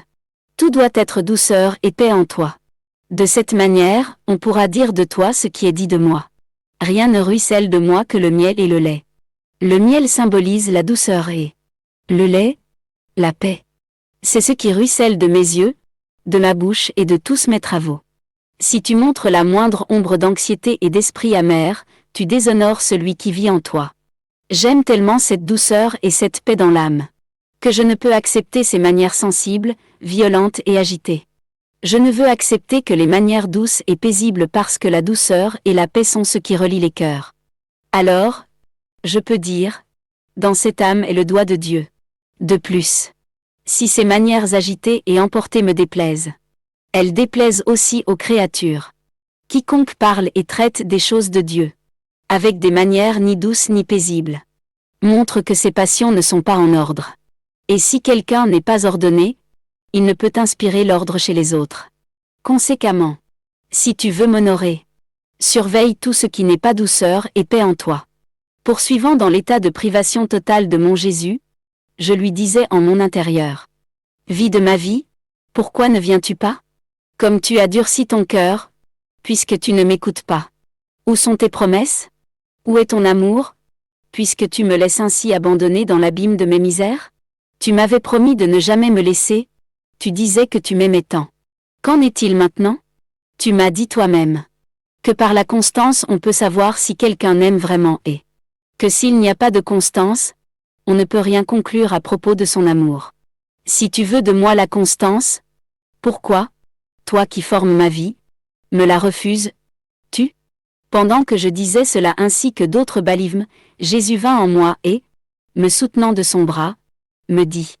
Je suis en toi et je me cache pour voir ce que tu fais. Je ne t'ai manqué en rien, ni dans mes promesses, ni dans mon amour, ni dans ma constance. De plus, si tu agis d'une manière imparfaite envers moi, je fais tout dans la totale perfection envers toi. Ayant dit cela, il disparut. Poursuivant dans mon état habituel, j'étais plus amer que jamais à cause de la privation de mon Jésus. Alors, en un instant, je me suis senti tout absorbé dans la divine volonté. J'ai commencé à sentir mon intérieur se calmer de telle manière que je ne me sentais plus moi-même. J'étais tout absorbé par la divine volonté, même pendant que je vivais la privation de Jésus. Je me suis dit, quelle force, quel enchantement, quelle attirance cette divine volonté comporte, au point même de m'amener à m'oublier moi-même. Pendant que j'étais dans cet état, Jésus vint en moi et me dit, « Ma fille, oh, combien la divine volonté est la seule nourriture substantielle qui contienne toutes les saveurs appropriées à l'âme. Celle-ci y trouve une nourriture exquise et devient calme. Elle y trouve son fourrage et pense à paître lentement sans rien désirer de plus. Ses inclinations ne trouvent plus où se manifester parce qu'elles ont trouvé un moyen de se satisfaire. Sa volonté n'a plus rien à désirer, parce qu'elle l'a laissé derrière, elle qui l'avait précédemment tourmentée. Elle a trouvé la divine volonté qui forme son bonheur. Elle a laissé la pauvreté et trouvé la richesse, pas humaine, mais divine. En somme, l'âme trouve dans la divine volonté sa nourriture. C'est-à-dire y activité en laquelle elle reste occupée et absorbée. Elle y trouve aussi son contentement ainsi que ce qu'elle doit faire. Elle y apprend comment apprendre continuellement et à toujours apprécier de nouvelles choses. À partir d'une moindre science, elle y apprend une science plus grande. De petites choses, elle passe à de plus grandes. D'une saveur, elle passe à des saveurs supérieures. Et il lui reste toujours plus à goûter dans cette ambiance de la divine volonté. Poursuivant dans mon état habituel, j'ai vu brièvement Jésus béni. Il me dit : Ma fille, si l'âme est craintive, c'est un signe qu'elle se fie beaucoup à elle-même. Ne trouvant en elle que faiblesse et misère, alors, naturellement et justement, elle craint. Si, d'autre part, l'âme n'a peur de rien, c'est un signe qu'elle met toute sa confiance en Dieu. Ses misères et faiblesses se perdent en Dieu. Elle se sent revêtue de l'être divin. Ce n'est plus l'âme qui travaille, mais Dieu dans l'âme. Que peut-elle craindre ? La vraie confiance en Dieu reproduit la vie divine dans l'âme. Ayant lu qu'une âme se faisait des scrupules à propos de tout et était effrayée parce que, pour elle, tout était péché, je me disais, comme je suis superficielle. J'aimerais aussi penser que tout est péché pour être plus attentive à ne pas offenser le Seigneur. Jésus béni me dit : Ma fille, cela n'est pas nécessaire. L'âme qui pense de cette manière est retardée sur le chemin de la sainteté. La seule vraie sainteté consiste à recevoir, comme une manifestation de l'amour divin, tout ce qui arrive. Même les choses les plus indifférentes comme, par exemple, recevoir une bonne nourriture ou une moins bonne. L'amour divin se manifeste dans la saveur, car c'est Dieu qui produit le bon goût. Il aime assez la créature pour lui donner du plaisir dans les choses matérielles. L'amour divin se manifeste également dans les déplaisirs. On doit aussi aimer Dieu dans ce cas. Je veux que l'âme me ressemble aussi dans la mortification. L'amour divin se manifeste quand la personne est exaltée ou quand elle est humiliée, quand elle est en santé ou quand elle est malade, quand elle est riche ou quand elle est pauvre. Même chose concernant l'haleine, la vue, la langue, tout. L'âme doit recevoir chaque chose comme une manifestation de l'amour divin et tout retourner à Dieu comme une expression de son amour. L'âme doit recevoir chaque chose comme une vague de l'amour de Dieu et, à son tour, envoyer vers Dieu la vague de son propre amour. Oh, quels bains sanctifiants sont ces vagues d'amour réciproques. Elles purifient l'âme, la sanctifient et la font tant progresser qu'elle ne le remarque même pas. Ainsi, l'âme vit davantage la vie du ciel que celle de la terre. C'est ce que je veux pour toi, et non pas la pensée du péché. Me trouvant dans mon état habituel, Jésus béni vint brièvement et me dit : Ma fille, l'attachement des créatures à leur satisfaction personnelle est tel que je suis forcé de retenir mes dons. C'est que, plutôt que de s'attacher aux donateurs, elles s'attachent aux dons eux-mêmes, les adorant et offensant le donateur. Ainsi, si elles trouvent leur plaisir dans mes dons, elles s'en servent pour nourrir leur passion.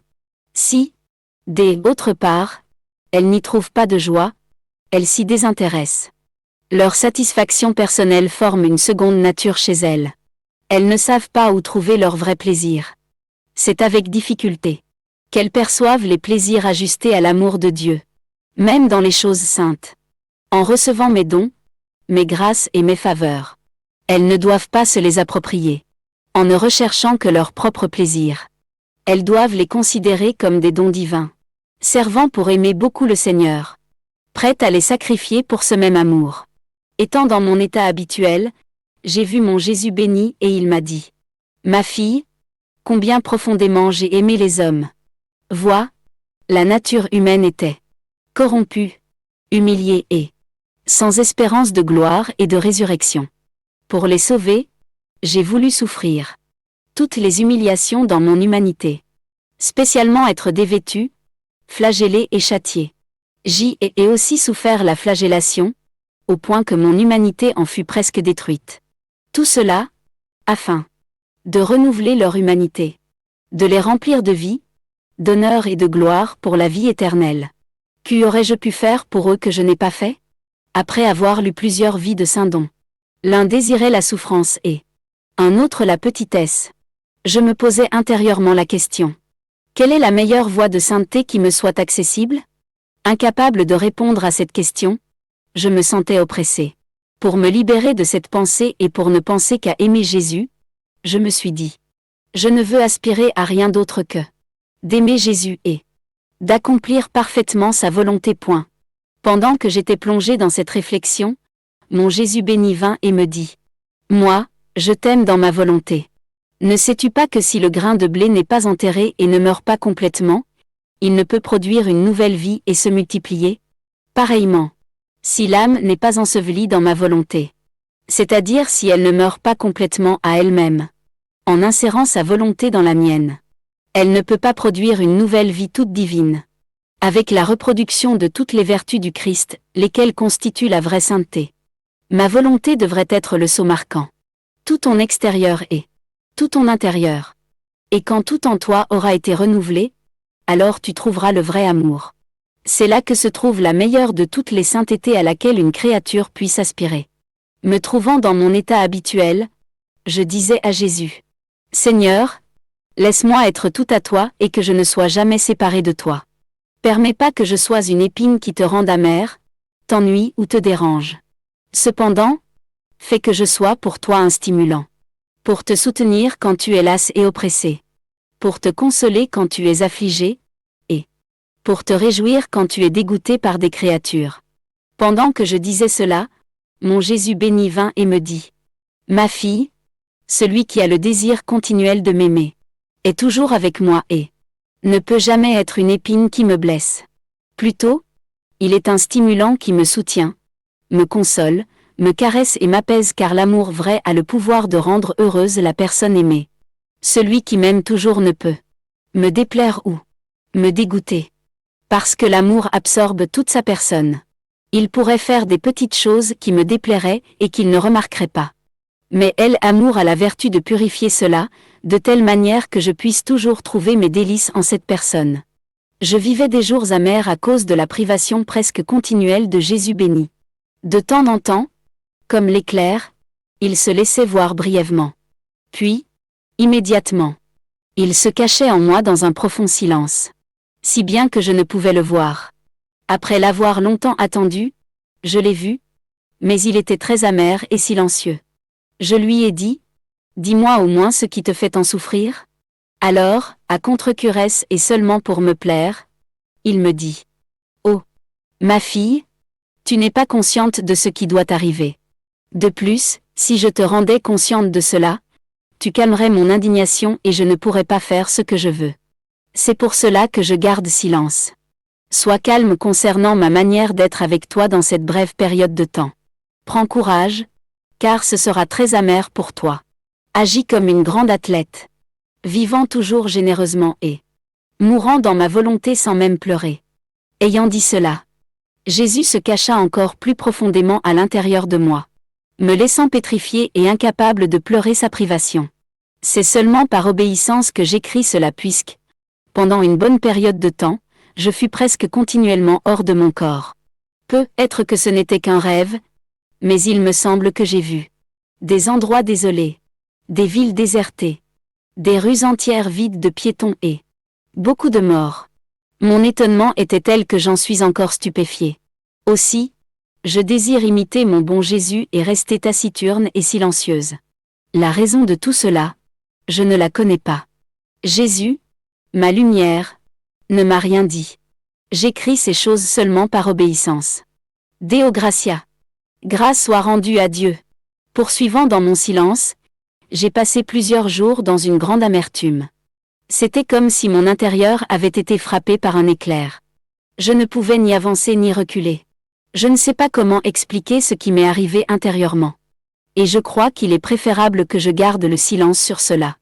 Quand mon Jésus béni se présenta ce matin, il me dit, « Ma fille, quiconque ne correspond pas à ma grâce vit comme les oiseaux de proie.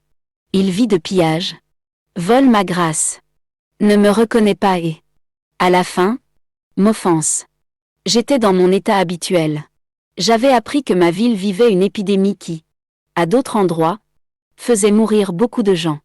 Alors je demandais à notre Seigneur de me faire plaisir en épargnant les victimes et en me faisant souffrir à leur place. Pendant que je lui disais cela, Jésus me donna des souffrances, puis il me dit : « Ma fille, il y a longtemps, j'ai dit que la mort d'une personne était nécessaire pour sauver les villes, cela était la vérité, mais ce ne fut pas compris à ce moment. En tout temps, il a été nécessaire qu'une personne souffre pour le bien des autres. Pour être acceptée, cette personne doit s'offrir volontairement, seule, et par amour pour Dieu et ses frères. Ces souffrances n'égalent pas les souffrances des autres. Plutôt, elles les surpassent et il n'y a pas de valeur qui les égale. Crois-tu que tes souffrances sont suffisantes ? Non. Si je suspendais l'épidémie complètement, comment finiraient ces villes ? Oh, malheur à elles, les choses empireraient. Un jour, alors que j'étais dans mon état habituel, mon aimable Jésus se montra à moi, me caressa et m'embrassa. Il me fit comprendre que, comme maman était très malade, il viendrait la prendre. Alors, je lui ai dit : « Mon Seigneur, tu la veux et je te la donne. Cependant, je ne veux pas que tu l'amènes tout de suite. Je veux, avant tout, être récompensé pour ce cadeau que je te fais. Je veux que tu la reçoives directement au paradis, sans la faire passer par le purgatoire. Et cela, au prix de mes propres souffrances. C'est à dire que je veux faire pénitence à sa place. Point.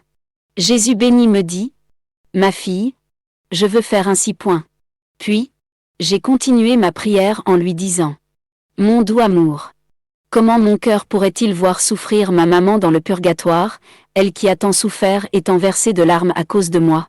C'est le poids de la gratitude qui me pousse et qui me force. Dans toutes les autres choses, fais ce que tu désires, mais dans celle-ci, je ne cède pas. Tu me rendras heureuse si tu fais ce que je veux. » Jésus reprit : « Ma bien-aimée, ne sois pas si importune. Tu es infatigable. Tu me demandes beaucoup et tu me forces à te plaire. » Sur tout ce que je lui ai dit, Jésus ne me donna pas une réponse précise et j'ai pleuré comme un enfant. Je demandais et demandais, lui offrant, minute après minute, heure après heure, tout ce qu'il a souffert dans sa passion. J'appliquais ses souffrances à l'âme de ma maman, pour qu'elle soit purifiée et embellie. De cette manière, j'espérais qu'elle obtienne ce que j'avais demandé. Séchant mes larmes, Jésus ajouta : « Ma bien-aimée, ne pleure pas, je t'aime tant. Pourrais-je ne pas te plaire ? Avec cette offrande continuelle de ma passion, je n'ai rien laissé échapper de tout ce que j'ai souffert au bénéfice de ta maman. Son âme est restée immergée dans une immense mer. Et cette mer la lave, l'embellit, l'enrichit et l'inonde de lumière. Pour t'assurer que je te plairai, quand elle mourra, tu seras surprise par un feu par lequel tu te sentiras briller. » Je restai contente, mais pas certaine. Parce Jésus ne m'a pas réellement assuré qu'il la prendrait directement au paradis. 2 mois ont passé depuis mon denier écrit. C'est avec une grande répugnance et seulement par obéissance que je me remets à la tâche. Quelle pesanteur je ressens. En pensée, j'ai dit à mon Jésus : « Vois comme je t'aime et comme mon amour grandit puisque, par amour pour toi uniquement, je me soumets à ce dur sacrifice. Autant il m'est difficile de me remettre à écrire, autant je veux te dire que je t'aime. Point. Je ne me souviens pas parfaitement de tout ce qui est arrivé. Je vais raconter ce qui s'est passé à partir du moment où je demandais à mon Jésus de prendre ma maman directement au paradis, sans qu'elle ait à passer par le purgatoire. Cependant, les choses sont un peu confuses dans ma mémoire. C'était le 19 mars, une journée consacrée à Saint Joseph. Au matin, alors que je me trouvais dans mon état habituel, maman passa de cette vie à la suivante. Me faisant voir qu'il la prenait pour l'amener, Jésus béni me dit : « Ma fille, le Créateur reprend sa créature. » À ce moment, je me suis sentie consumée intérieurement et extérieurement par un feu si intense que j'ai senti mes viscères et tout mon corps briller. Si j'ai mangé quelque chose, il s'est converti en feu intérieur et j'ai été forcée de le vomir aussitôt. Ce feu me consumait, mais il me laissait en vie. Oh, Comme j'ai compris ce qu'est le feu du purgatoire. Pendant qu'il consume, il donne vie. Il fait le travail de la nourriture, de l'eau, de la mort et de la vie. En dépit de tout, j'étais heureuse dans cet état. Mais comme je n'avais pas vu où Jésus amena maman, ma joie n'était pas complète. J'ai pensé que mes souffrances étaient celles de maman, à supposer qu'elle était au purgatoire. Voyant Jésus béni en ces jours, il ne m'a pas laissé seule. J'ai pleuré et je lui ai dit : Mon doux amour, où l'as-tu amené ? Je suis contente que tu l'aies amené, mais, si tu ne l'as pas avec toi, je ne peux le tolérer. Je continuerai de pleurer jusqu'à ce que tu me répondes sur ce point. Il me sembla que Jésus était content de mes pleurs. Il sécha mes larmes et me dit : Ma fille, n'aie pas peur. Sois calme et quand tu te seras calmée, je te la laisserai voir. Tu seras très contente. De plus, le feu que tu ressens te servira de preuve que je t'ai contentée. Pourtant, j'ai continué à pleurer, spécialement quand je l'ai vu, car je ressentais que quelque chose manquait à sa béatitude. Je pleurais tant que les personnes venues pour me visiter pensaient que je pleurais à cause de ma tendresse pour elles et par regret de l'avoir perdue. Elles étaient un peu scandalisées, pensant que je ne me conformais pas à la volonté de Dieu. Mais, en vérité, je nageais en elles plus que jamais. Cependant, je n'ai cherché refuge dans aucun tribunal humain, parce qu'ils sont tout faux, mais seulement au tribunal divin, parce que celui-là est vrai. Mon bon Jésus ne me condamna pas. Il eut plutôt pitié et, pour me soutenir, il vint plus souvent, me donnant ainsi plus d'occasion de pleurer. S'il n'était pas venu, je n'aurais eu personne avec qui pleurer pour qu'il arrivera ce que je voulais. Après plusieurs jours, mon bon Jésus vint et me dit : Ma fille, s'il te plaît, sois consolée. Je veux te dire et te faire voir où est ta mère. Avant et après que je l'ai prise avec moi, tu m'as offert en sa faveur tout ce que j'ai mérité et souffert au cours de ma vie. En conséquence, dans l'étape où elle se trouve actuellement, elle prend part à tout ce que mon humanité fit et savoura. Néanmoins, ma divinité lui est encore cachée, mais elle lui sera bientôt révélée. Le feu que tu as souffert et tes prières ont servi à libérer ta mère de maintes douleurs des sens qui sont le lot de chacun. À ce moment, il me sembla que je voyais maman à l'intérieur d'un immense espace. Dans cet espace, il y avait des joies et des délices correspondant à tous. Les mots, les pensées, les regards, les travaux, les souffrances, les battements de cœur, etc. De la très sainte humanité de Jésus. J'ai aussi compris que cette sainte humanité est un paradis intermédiaire pour les bienheureux et que chacun, pour entrer dans le paradis de sa divinité, doit en premier passer par le paradis de son humanité. D'autre part, cela a été pour ma mère un privilège très singulier, réservé seulement à quelques-uns qui n'ont pas à expérimenter le purgatoire. J'ai aussi très bien compris qu'elle n'était pas dans les tourments, mais dans les délices. Cependant, sa joie n'était pas parfaite, mais partielle. J'ai continué à souffrir pendant 12 jours, si vivement que je me suis sentie sur le point de mourir. Ce fut d'ailleurs l'obéissance qui intervint pour que le petit fil de vie qui me retenait encore ne soit pas cassé. Puis je revins à mon état naturel. Je ne sais pas pourquoi l'obéissance interfère toujours pour ne pas me laisser passer au ciel. Mon bon Jésus me dit : Ma fille, les bienheureux du ciel me donnent une grande gloire par l'union parfaite de leur volonté avec la mienne. Parce que leur vie est une reproduction de ma volonté.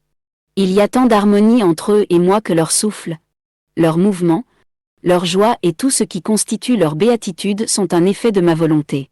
Quant aux âmes qui sont encore des voyageuses, elles s'unissent à ma volonté, de façon à ne jamais s'en séparer.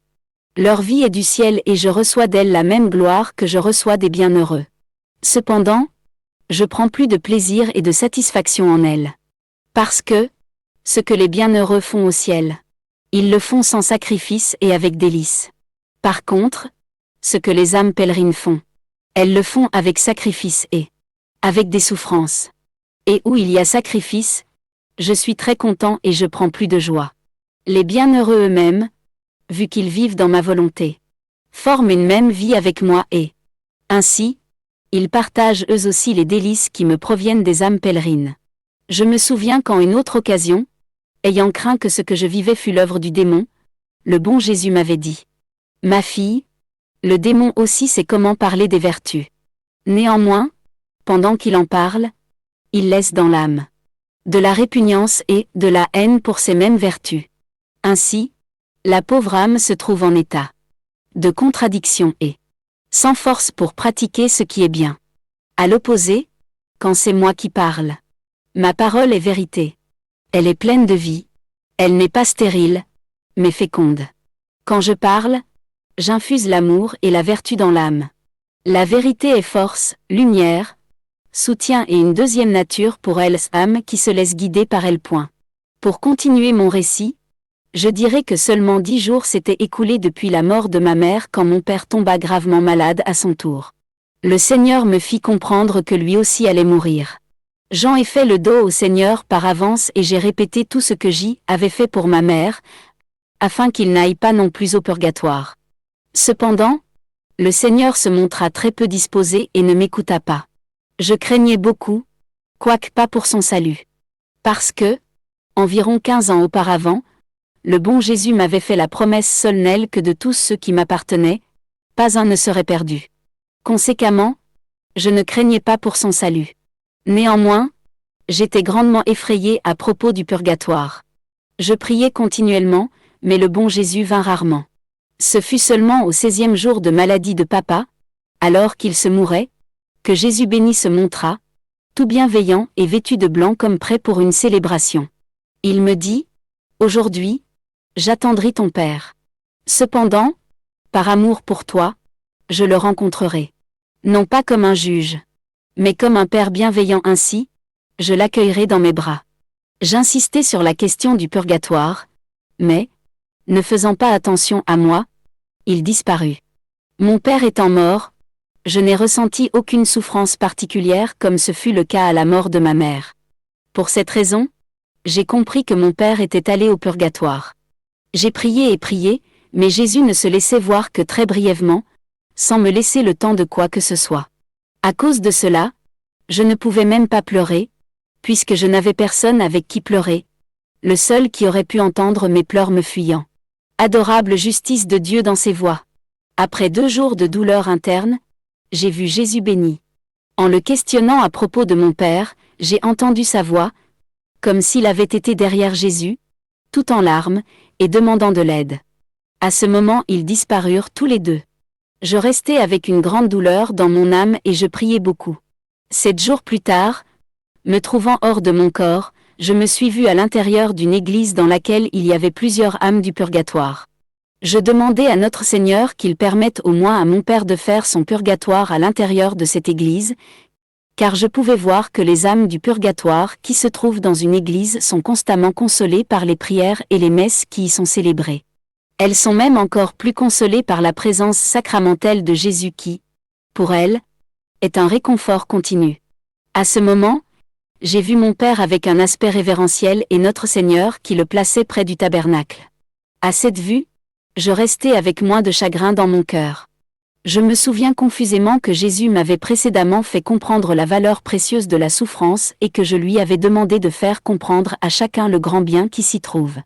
Il m'avait dit, « Ma fille, la croix est un fruit extérieurement rempli d'épines et d'aspérité. Cependant, abstraction faite de ses épines et de son revêtement, on trouve en elle un fruit précieux et exquis que seulement ceux qui ont la patience de dépasser l'inconfort de ces épines peuvent goûter. Seulement eux peuvent découvrir le secret de cette merveille et le goût de ce fruit. Quiconque a découvert ce secret le garde avec amour et convoitise, recherchant ce fruit sans remarquer les épines. Tous les autres regardent ce fruit avec dédain et dépit. » J'ai dit à Jésus, « Mon doux Seigneur, quel est le secret qui se trouve dans le fruit de la croix ?» Il me dit, « Son secret réside dans les nombreuses pièces de monnaie que l'âme y trouve, en vue de son entrée au ciel et de sa béatitude éternelle. Avec ces pièces, l'âme devient riche et éternellement bénie. Tout ce dont je me souviens, je m'en souviens confusément et ce n'est pas très bien ordonné dans mon esprit. Pour cette raison, je m'arrête ici. Me trouvant dans mon état habituel, j'ai vu mon Jésus béni pendant un bref moment. Je l'ai prié pour moi-même et pour les autres. Cependant, je l'ai fait avec des difficultés inhabituelles. Parce que je pensais ne pas pouvoir obtenir beaucoup. Si je priais seulement pour moi-même, Sur ce, le bon Jésus me dit: Ma fille, la prière se concentre en un seul point. Ce point est apte à rassembler tous les autres points. Ainsi, on peut obtenir beaucoup si on prie seulement pour soi-même et autant si on prie pour les autres. Son efficacité est unique.